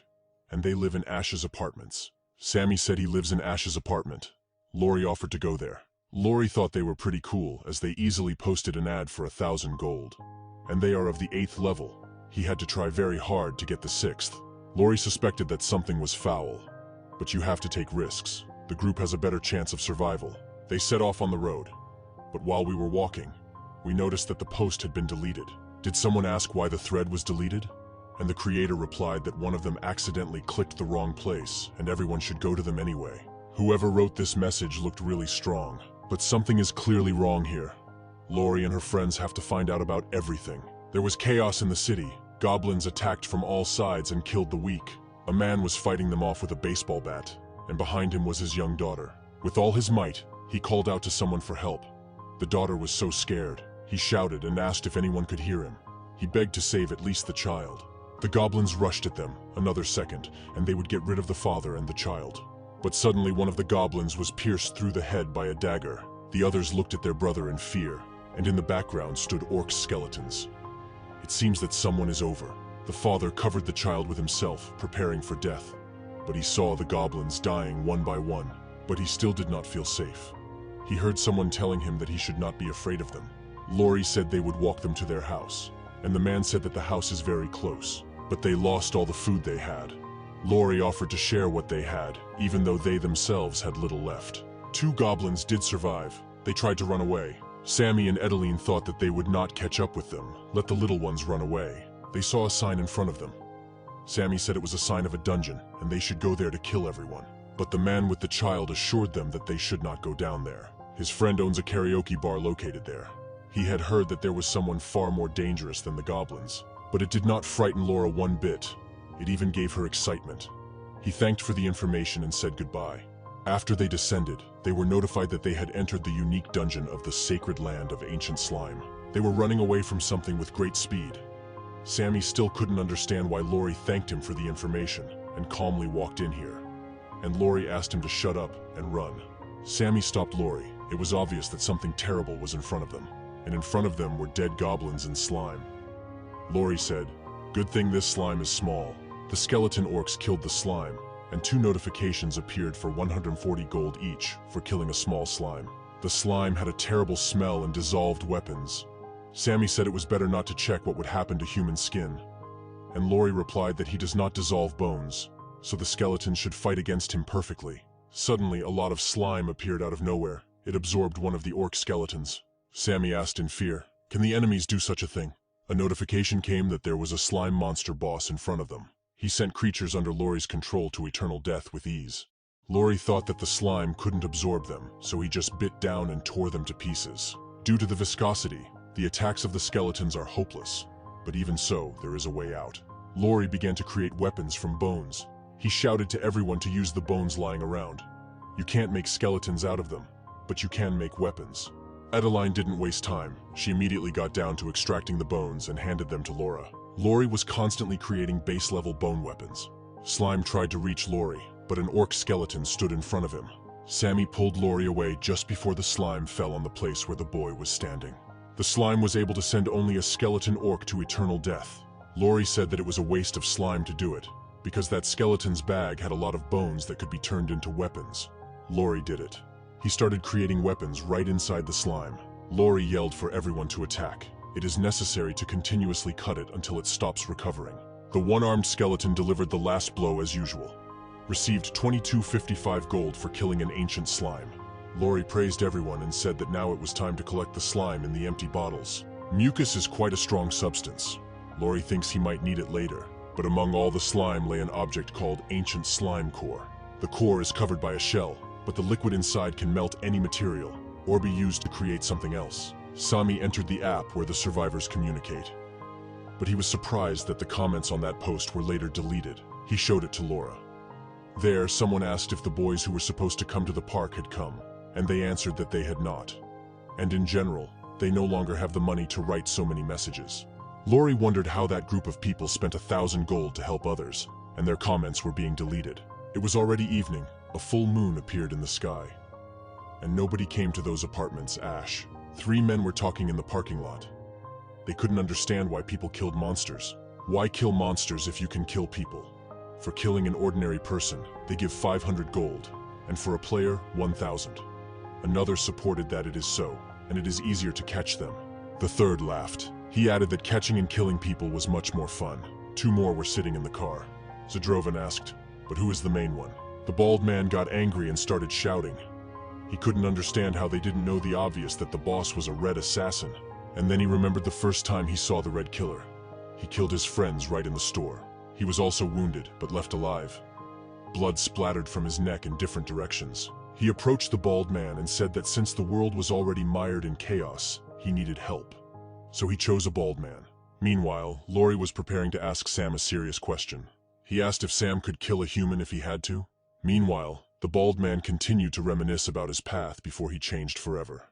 He became a member of the Vampire Wand group. His class was changed to Lower Vampire. His friend stood frightened. He could not understand what had happened to his friend. Baldy pounced on his friend. He begged for help and started shouting that he didn't understand what had happened. They just came to rob the store. The red killer was pleased with the boy's agony, while the bald man shouted that he was low on blood. He praised the new killer and said that blood was very sweet, and they would have it as much as they wanted. Finally, he told him that he had to grow up before their next meeting. Baldy returned to reality. His friend was calling him. He addressed him by the name of Vermond, comrade. Austin showed him the correspondence. He was glad that soon 3 people would come to them. Vermond was happy. It is necessary to go to the park for them as soon as possible. Vermond was glad that it had been so easy to lure these children. And they also understood that the local residents were afraid for their lives, so they would behave quietly and not disturb them. Vermond wondered what they had no idea that when the bags of blood ran out, they themselves would be in line. Duck Driver shouted to Vermond that he could see their target. The trio in black capes stood and waited for them to be taken away. Vermond was glad to have fresh blood before them. He shouted for the driver to drive at full speed. At great speed, they knocked down everyone standing. But they saw a skeleton on the hood of the car. They could not have expected this, creating bone weapons, attacking the machine. Something went wrong with the vampire's plan. Vermond panicked. It seems the manhunt is being called off. He wanted to contact someone on the phone, but suddenly the window breaks and a hand appears from there. Someone pulled him out of the car with such ease. He resisted, but all in vain. Vermond could hardly ask what was going on and who were they. He was shown his nickname on the phone and asked if it was him. In front of him stood Laurie's company. The guy repeated, "Is that his nickname?" But he remained silent. Laurie said he made those conclusions based on the deleted comments. What's the point of spending so much money on them and then delete them? There is such a possibility that someone found out about them and is trying to stop them. Laurie believes that this is the only correct assumption. Unfortunately, even without monsters, there are enough heathens in the world. Laurie went on to say that it was extremely stupid to bait and then just try to move. Vermond got angry and started cursing at Laura. He said he didn't know anything about them. Laurie did not respond to the foul language and simply kicked Vermond in the head. While he was spitting blood, his friend started shouting his name. Laurie asked how many there were in all, and if he does not answer, he will blow his head off. Instead of being scared, the vampire started to laugh out loud, and then suddenly rushed at Lori screaming, "Did he ever kill people at all? And how dare he play with him?" The skeleton ducked into Vermond's hand, swinging his sword, and just cut off his hand. He started screaming madly in pain. Comrade Vermond was frightened by what he saw. He understood that this would also happen to him. Lori said that he is right. Even in this world, he is not ready to kill a person. But his company is different. They will do it with joy. The skeleton orc raised his axe to further intimidate the vampire, but the vampire lay motionless. Lori realized that he had passed out from the pain, but there was one more left. Lori asked where to start, cutting off the arm or the leg. He shouted in fright that he would tell them anything they wanted. There are still people in their gang. Vermond suddenly stood up, ran up to his friend and cut his throat. It was disgusting for Sam and Edeline to watch it. Did he really kill his partner? His hand is now in the shape of a knife. It looked ugly but also dangerous. He not only killed him, but also rushed to drink his blood. A terrible sight. He laughed wildly and exclaimed that it tasted and smelled perfect. Lori yelled at him that he was a psychopath, and he was ready to fight. Above the vampire was a sign that his health and characteristics were greatly improved by consuming large amounts of blood. He began to tell that he first chose the ninja card, with 3 stars. But after he was bitten by the boss, everything changed. He is now a lower vampire. As a vampire, it's impossible to go beyond level 1, but that's no problem. After all, if you drink the blood of people, not monsters, you can gain experience. He is currently in rage mode. All stats increase by 10%. But when he comes out of this mode, the characteristics will be penalized by 50% for 10 hours. Lori was even a little glad that there were classes scarier than his. Lori told his friends to hide behind him. The vampire couldn't kill everyone at once like that. He ordered the undead to go into battle and test his capabilities. Vermond easily dodged the first attack. He is too fast. He rushed to attack in the direction of Lori. The guy ordered to surround the vampire. He reached the skeleton orc extremely quickly and grabbed his skull with his hand. Vermond easily took his head off and rushed to fight on. He managed to kill everyone one by one, but his target is Lori. Vermond shouted that he had reached him. Lori must have been so scared for the first time. The skeletons did not bake at the speed of the vampire. He bypassed everyone and reached his goal. Vermond shouted that he would knock him out, and it was a double pleasure. The blood of the leader of the people. It was hard, but Lori deflected the vampire's attack with her shield. He forgot about other people. Edeline attacked him from behind. He said that he thought she was a simpleton, but in fact she looked like a lioness. He had a mad desire to try her blood first. Suddenly, something began to swirl around him. It was hard to see what it was. The speed was crazy. Sammy appeared. He said that the vampire had forgotten about him for nothing. He threw daggers at the Gatling, something like one of the first examples of a machine gun. Vermond shouted, "How dare he do that?" and rushed at him. Looks like he can teleport so fast. Sammy didn't expect the vampire to rush at him so quickly, but it wasn't the defense of the guy that jumped out one-handed. He literally saved him from death. But it was extremely difficult to attack the vampire further. He quickly evaded all attacks. It seemed to Laura that right now it would be possible to strike a good blow. But the vampire turned around in time and repelled the attack, and also broke Lori's shield. Vermond shouted for them to stop interfering with him. There was no way they could defeat him, but they continued to attack without stopping. It was Edeline's turn. He again dodged the girl's attack, although she had no doubts that everything would work out. He shouted that they were too obvious, and they needed to come up with something better. They were not distracted by the cries of the vampire. They decided to attack with the right together. The skeleton had already finally cut off Vinnerman's hand. Blood was pouring out in different directions. Lori realized that the moment could not be lost. He ordered the undead to attack, but Vermond's friends appeared in the background with weapons. The vampire has grown an arm again. He was pleased to see his comrades, said it was very timely. They came up and couldn't figure out what was going on with Vermond. Edeline did not wait for his hand to recover completely and chopped it off again. A skeleton joined her and gave the vampire a good blow in the back. Nezet also joined. Together they tried to defeat the enemy. Lori jabbed the vampire with his sword and said that the regeneration of his body was truly impressive. But the regeneration of the head still needs to be checked. And Lori finished off the vampire. Laura received a notification that she received 1,000 gold for killing a player. He was very surprised and could not imagine that so much gold was given for players. Now Lori understood what this group was for, and to lure people. 8 frightened men stood in a circle. They were surrounded by skeletons. Lori walked over and asked them if they were really a level 8 faction. They confirmed. Lori was not jokingly angry. He ordered to throw the weapons on the ground, otherwise he would kill everyone instantly. The men saw what Lori was capable of, so they immediately listened. They said they didn't know what the boss had done to Vermond. They just promised to follow him, but they didn't expect it to turn out like this. Sammy asked, "So did the boss make this monster? He does not understand whether he is human or has some class? Maybe he even has 5 stars. Now it is clear that the powerful are just playing with others." Lori asked how many people did they kill. They answered that about 22 people. Lori gave the order to the skeletons without thinking for a second. The men shouted why they were being forced to do this, but the skeletons don't care. The skeletons finished them off. Laura began to receive notifications that different amounts of gold were received for players and civilians.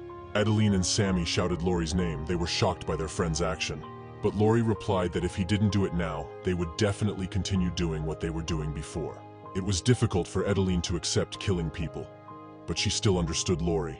Meanwhile, in the military unit, Sergeant Lenson was rereading the message on the app. It said that someone was trying to warn Lori not to go to the killers. He escaped from them and knows that they are dangerous. Next came word that the 157th had just killed everyone and had skeletons. Lenson immediately remembered Lori and his friends. He was glad that they were so cool. A soldier came to the sergeant and informed him that there would be an important meeting. But the sergeant asked to wait a little. He warned Lori to beware of wolves. Meanwhile, in one of the abandoned buildings, someone was also sitting in the application and rereading the messages. He read and repeated how interesting the spectacle was, and he is also glad that there are still altruists like that guy under the nickname 157 in the world. He stood as if on a stage. He and the men in the hall were in cloaks and with swords, looking like knights. They decided that it was time for them to get down to business.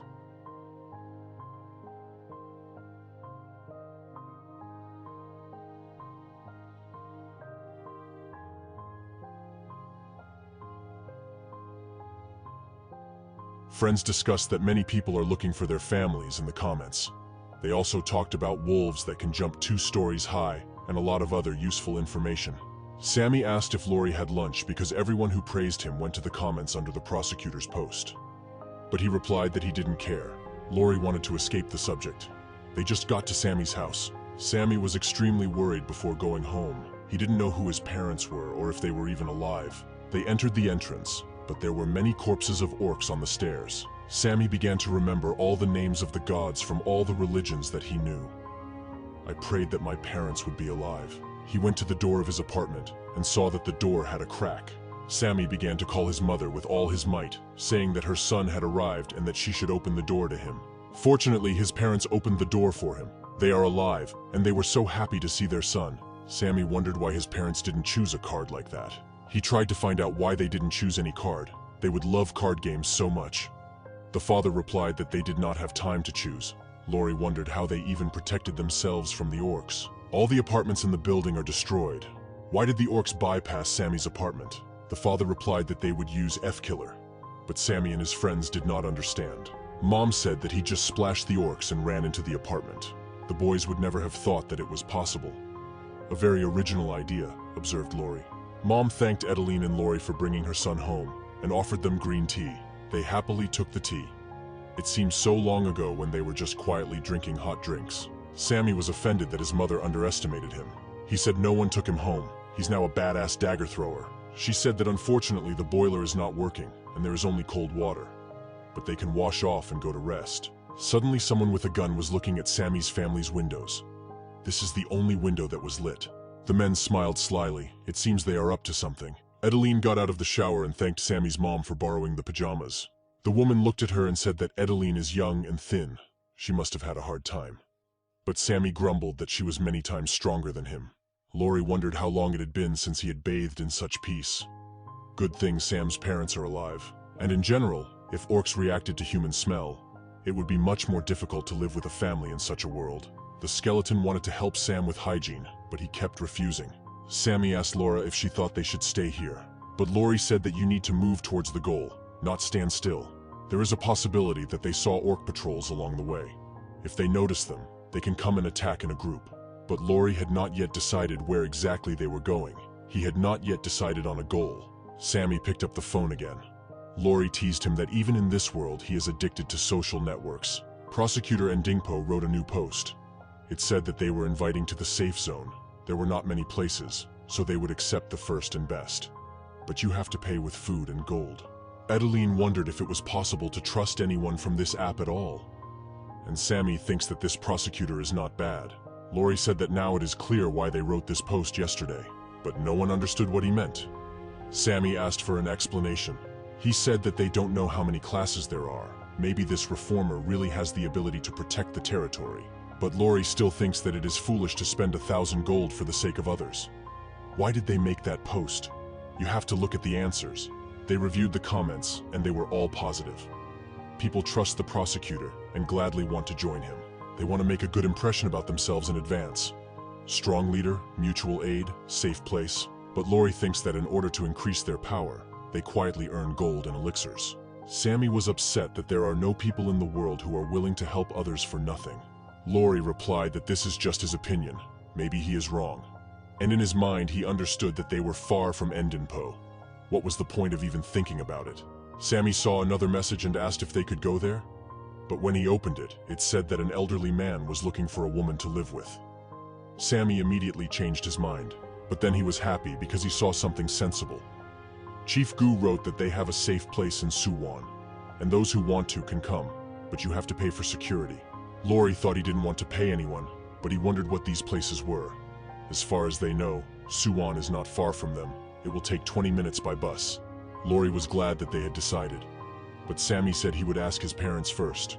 They gathered all the necessary things and were ready to go. Lori apologized to Sammy's parents that they would have to go with them, but they were only happy. They were fascinated by Lori. Thanks to him, their son is alive. And in their area, there are not only orcs, but also thieves. Friends were surprised. What other thieves? Unfortunately, there are also people to be wary of in this world. Sammy's father said that the high school students are robbing all the survivors. At that moment, a group of teenagers appeared near them.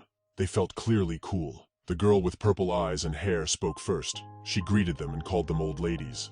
Sammy and Edeline were outraged by such an appeal. What old women are they? One of them said that they heard them laughing last night. He wants them to share their joys with them. And the other added that it is better to obey them, because they have a lot of weapons, and they will also win in terms of numbers. Lori was even happy to hear such statements. It would be good to teach impudent children. But the high school students suddenly started to fuss and collect things. They got on their motorcycles and sped off as fast as they could. Lori couldn't understand what was happening, but Edeline saw something approaching them. Lori was not jokingly scared by what he saw. Edeline took the weapon in her hands. Before them stood a pack of angry wolves. These are probably the ones the sergeant was talking about. Lori yelled for no one to make any unnecessary moves. The wolves lay low and did not attack, perhaps because of the instinct to hunt for prey.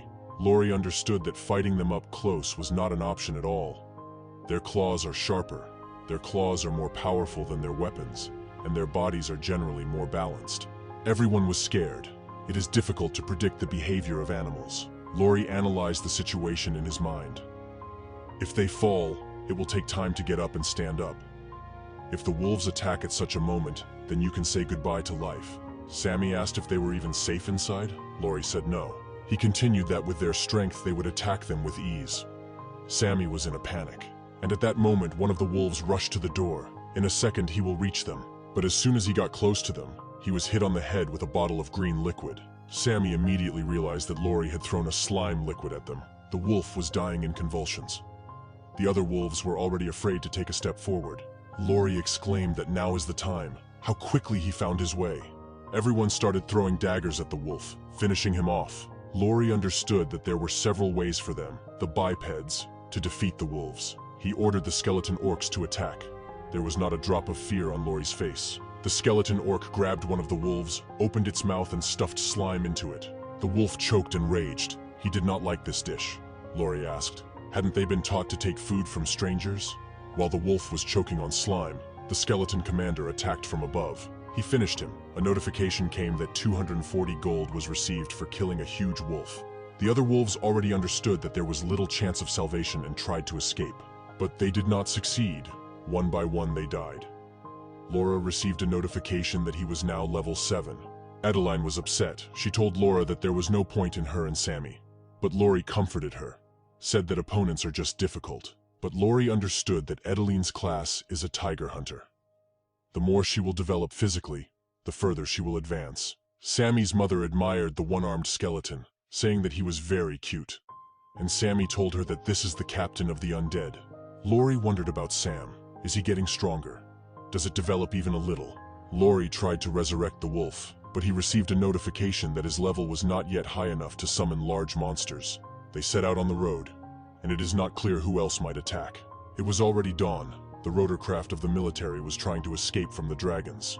The soldiers shouted at the pilot to fly faster, otherwise the dragons would eat them. And he replied that this is already the maximum speed, and he was angry with Sergeant Layton for not telling him that there was a danger of pterosaurs. One of the pilots said that maybe it wasn't necessary to ignore him all the time. He believes that until such terrible people as Prosecutor Ndinpo gain power, they need to save people. But it is difficult to survive with such monsters. A notification came that the local boss, Wyvern Alpha Male, was in front of them. The dragon pounced on the rotorcraft and tried to tear it to pieces. The propeller exploded right in front of the dragons. They got their way. He fell into one of the common areas of the city. The dragons watched it. Laurie and her friends were just watching this action. Laurie said he didn't think the military was so out of control. The dragons lay down on one of the houses and simply fell asleep. Sammy's parents wondered what to do now. The safe zone is very close. Laurie said it was best not to draw the attention of the dragons to you. Over time, they should fly away, and they will at least rest in the meantime.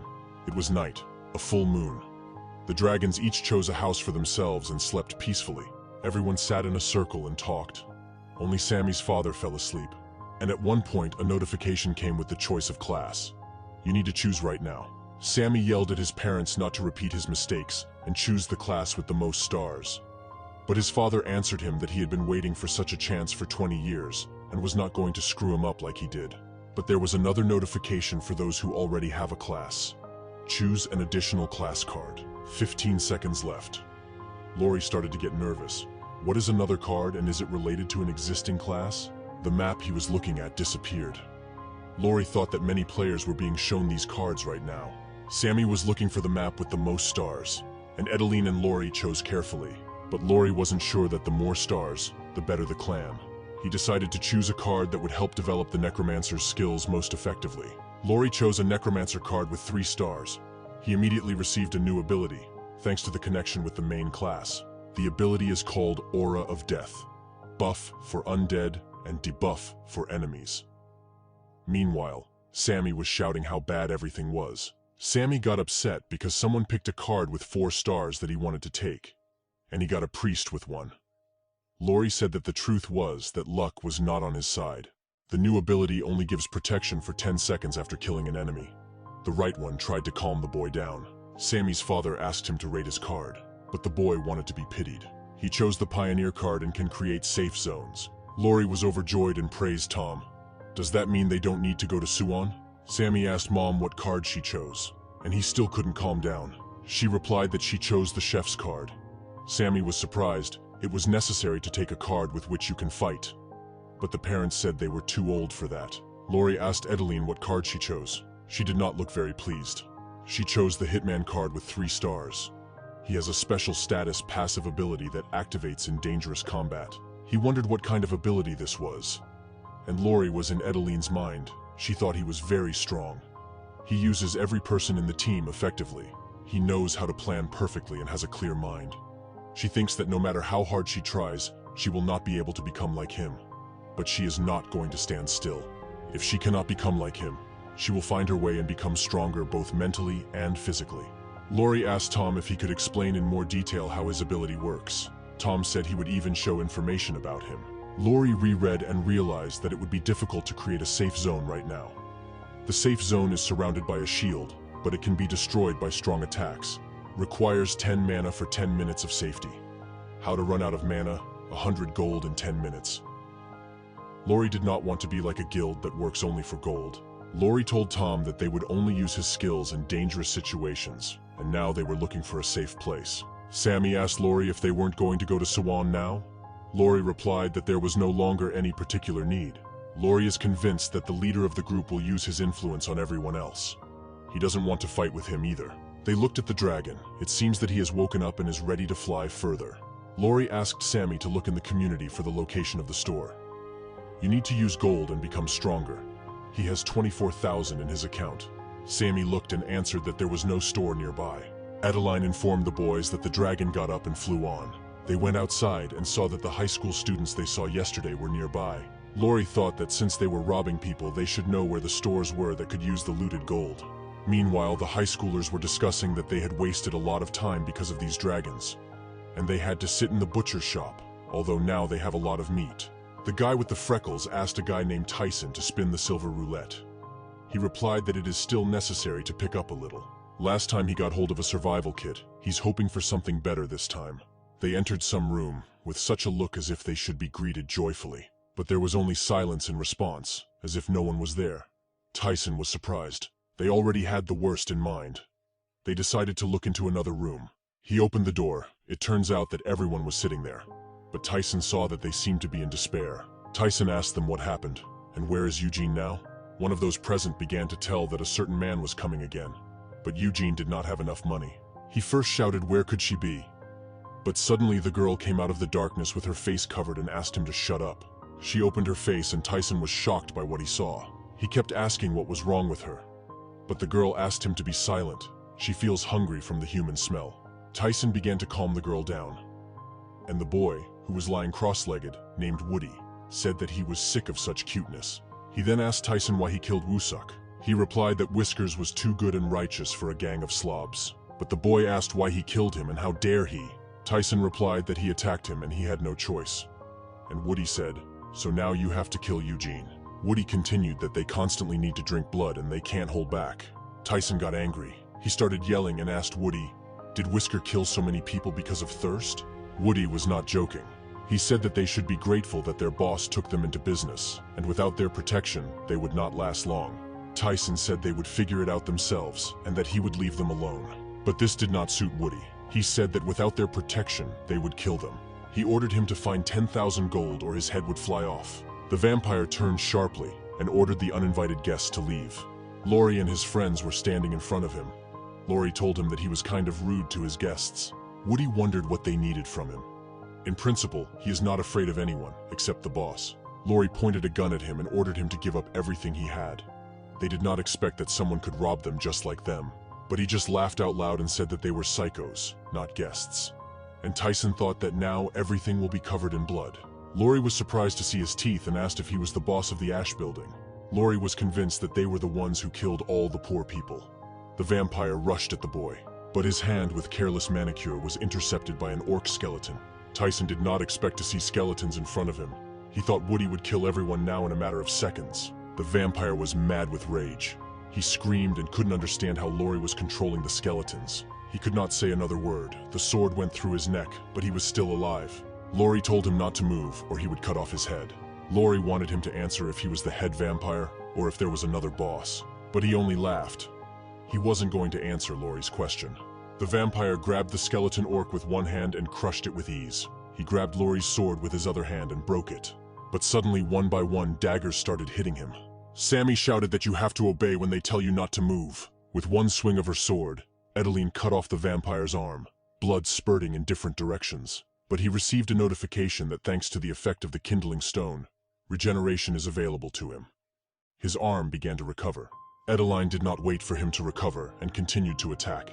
The vampire narrowly dodged the flames of her sword, but he is very fast.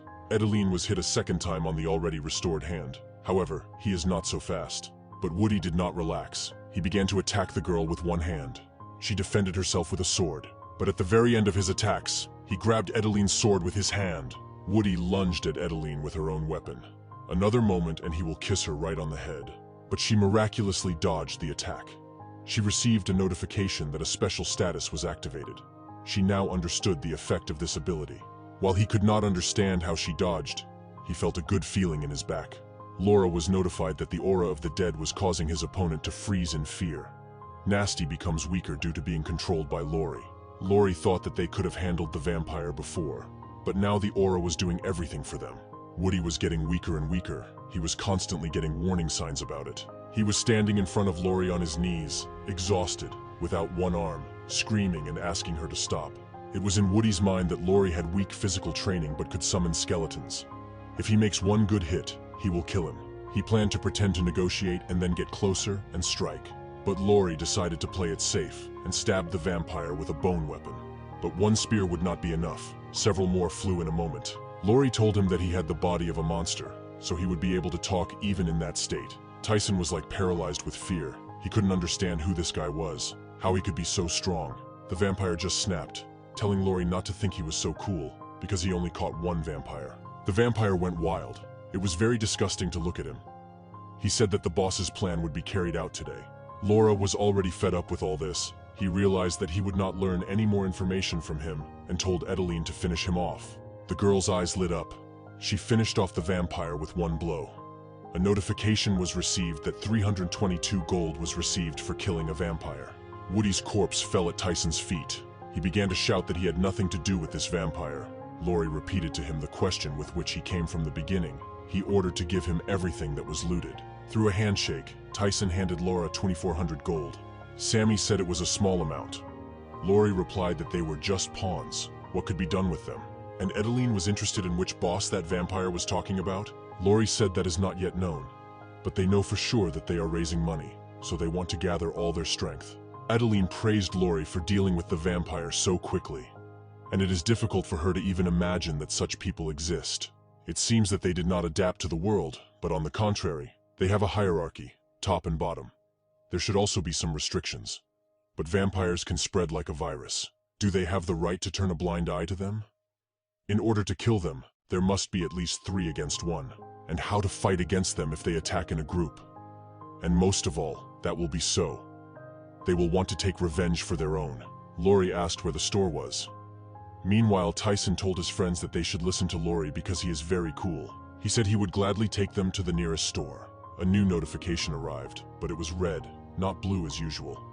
It said, "Does everyone know what happens to those who don't pick a card in the second round?"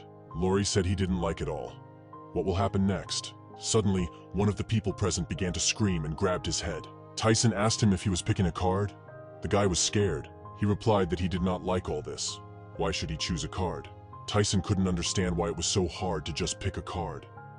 The guy replied that he was not the only one like that. They all didn't choose either. Suddenly, the boy began to turn into a monster. A notification was received that those who did not choose a card can become monsters. He looked very strong. Laurie thought that if he fully transformed, they wouldn't be able to handle him. It is good that the transformation does not happen immediately.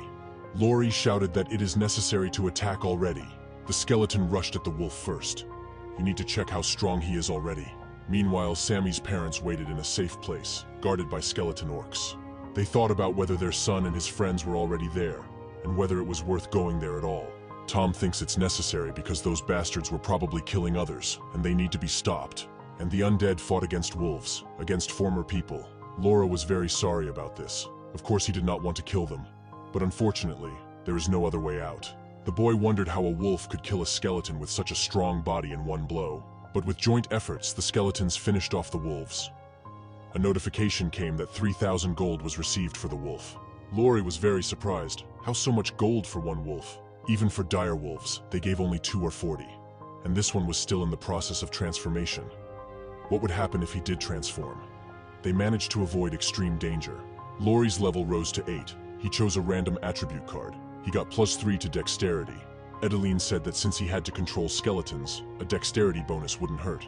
Sammy wondered why the level of danger had increased so much. Do they still have to fight such monsters? Laurie said that there is only one way out. You need to increase the team. He did not use human corpses in order not to create a bad image of himself in the eyes of the survivors. But the situation has changed. There are people who never choose a class card. There will be situations when you have to fight a group of people who turn into monsters. But to stay alive, you need to go beyond the limits. He resurrected the wolves. Great. Everything worked out. Now they can fight an army of vampires. Tyson could not believe what had happened to his friends. And everything is so fast. Laurie looked at him and remembered the store. He returned to the subject. Tyson said that the store is located in a used car showroom. But there are terrible people there. They obey vampires and abuse other people. Tyson and his friends brought only gold there. Tyson led everyone to the parking lot where the store is located. They moved quite quietly. But there is no one there, although the atmosphere itself is quite strange. Laurie stopped everyone and told them to look straight ahead. Some sounds were heard. They saw in front of them a fight between a big bear and a vampire. The vampire was clearly losing this battle. It is difficult to fight such a giant. The bear tried to aim at the vampire with a chain, and he succeeded. He hit him right in the eye. The vampire was frantic with pain, and with just one blow, the bear knocked the vampire dead. It turns out that the bear's hands were chained. Did one bear kill all vampires? He is very dangerous. Laurie understood everything. The bear was formerly a man who was kidnapped and chained by vampires. Because of this, he could not choose a class card. Surprisingly, they were killed by the person they kidnapped. Payback always comes. But suddenly the angry vampire got up and attacked the bear. He shouted that no one dares to behave like that with him.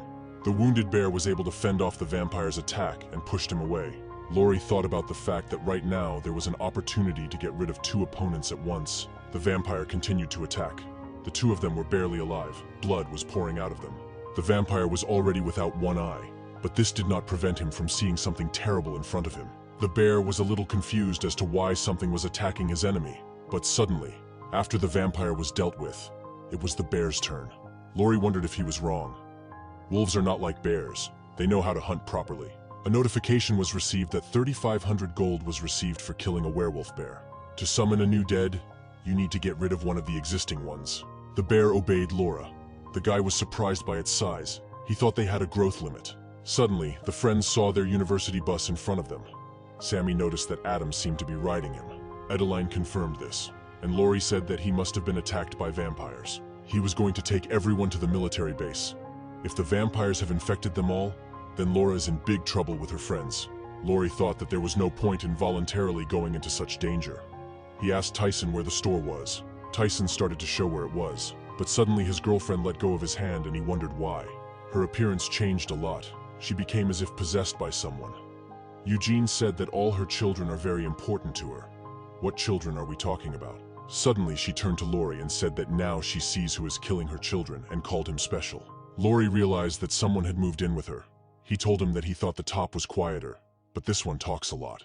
He replied that he often had to explain something to idiots. That's why he was called a professor. But he thinks that all this is not very interesting to Laurie. He will say something more important. He told everyone present that they are cute bugs, and they will all end. There was a notification that a lower-level curse was imposed. Holy soap is needed for neutralization. The monster shouted that Laurie was finished and all kinds of abusive curses, but Laurie decided not to listen to all this to the end and struck. His eyes burned with a green flame. He struck with great force. The girl's fragile body was thrown back. Sammy was surprised and asked if Laurie was really human. Laurie noticed that a red mark had appeared on his arm due to the curse. But why does he not feel any changes? Sammy said that Laurie carries bad energy. And then the boy realized that, for sure, he had a priest's card. Laurie thought to himself, if the whole country depended on Sammy, they would all be gone. Sammy said he felt a hint of disrespect from him. Laura received a notification that he had discovered the exclusive skill of the Vampire Lord, Pursuit of Blood. Its location will be displayed every 12 hours. The curse cannot be removed due to the low level of holy power. Such a coincidence opened a new task. Laura needs to kill the man who made it his goal to kill him. Prize 30,000 zlotys. The quest will end only when one of them dies. Laurie realized that it was necessary to attack earlier before the enemy became stronger. He asked again where the store was, but now the orbs are more important. Where is the vampire lair? They came to the D-class shop. Items from bronze to platinum are sold here. You need to choose a ball and try your luck. Laurie was the first to try. He got one ticket for any class. He remembered that he had a reward for killing 100 monsters, and the platinum level now costs as much as 100,000 gold. It is 10 times more expensive than before. Laurie thought that it would be better to take several tickets at once, and suddenly the price rises by 10 every time. And right now, the gold class is enough for survival. Then it was written that he could add a ball. The first prize is 300, the second, 500, the third, 1,000. In total, you can add up to 5 balls out of 100. This is a replacement for the usual one. Laurie remembered his subject and chose the first. Adeline and Sammy were surprised by such a choice, but suddenly the result will be terrible. But Laurie believed in luck, and he was lucky. He took first place. Received a coupon for the purchase of a master-level skill, without a training process. A skill called the Lagoon of Freedom. Now you can create a resting place for controlled creatures, regardless of their number and weight. And they can be called there. Sammy and Adeline wanted to try it too. They told Laura to step away from the computer. Laurie decided to test a new skill and called his skeletons. The skill has a cooldown of 1 hour. Lori thought that even though the number of drafts was limited, it was nice to have an endless inventory. Movement, storage, and encountering survivors also expand the storage range. Lori asked if they had the same luck and had something good come out of it. But no. Edeline received a B-class survival kit, bandages, medicine, lantern, ropes. And Sam got an ordinary item, a protective breastplate. Lori said it was time to move on. And Sammy was furious and said that next time he would choose the first. An exhausted Adam was on one knee around his half-alive and dead friends. He shouted for all the survivors to get on the bus. He wished he had left with Lori then. He realized that it would be much better that way. Their hopes for a military base were dashed. When they arrived, they found only a base destroyed by monsters. Everything around was falling. There was no point in going there. Comrades demanded an explanation from Adam, but he promised that they would be saved there. Panic began. Everyone shouted that they were doomed, and no one would protect them. Everyone pounced on Adam. But he is not a leader, and did not consider himself to be one. He was just driving a bus. Why is everyone putting so much pressure on him? One of those present in the application found that there is a safe zone. Adam came in to have a look. Indeed, it was written that there is one in Suwon. They decided to go there. At first they managed to avoid all the monsters. They trusted Adam. They moved from place to place, and Adam's last decision was the end for them. After all, it was as if they were waiting for them in a safe zone. They were monsters who pretended to be people and killed everyone they wanted. Some were left alive and made into slaves. They ate those who did not want to work. When the slaves were tortured to work so much, they found a replacement for them. They quickly leveled up in this way. They hunted people, took gold from them. They considered their economy ideal. Adam had no hope of survival. He thought that he and everyone else would be killed. They moved into the room for another job. The vampires threatened to feed everyone who was slow. The guy who was walking in front of Adam suddenly stopped, and he crashed into him. A one-armed skeleton stood in front of them. It looked epic. Vampires mocked him, said that he looked like a goblin, and Adam recognized Prevoy. They laughed at him and thought he was a new kind of monster. One of them pounced on the skeleton, screaming for death. But they did not even have time to approach when they were pierced by a bone weapon. The vampire didn't look as cheerful as before. He did not understand who was in front of him, and these were Lori's skeletons, who will happily play with vampires. How happy Adam was to see Lori. Is the hard labor over? Lori said that he wished them luck when they said goodbye. Apparently luck had passed them by. Adam reflected on the fact that Lori had gotten a lot stronger since their last meeting. They are both students, but how can the difference be so big? The stung vampires continued to repeat that all humans would die anyway. Lori doesn't want to listen to this nonsense. He ordered the skeleton to finish off the vampire. And so it happened. Another vampire thought about the fact that it was better to remain silent.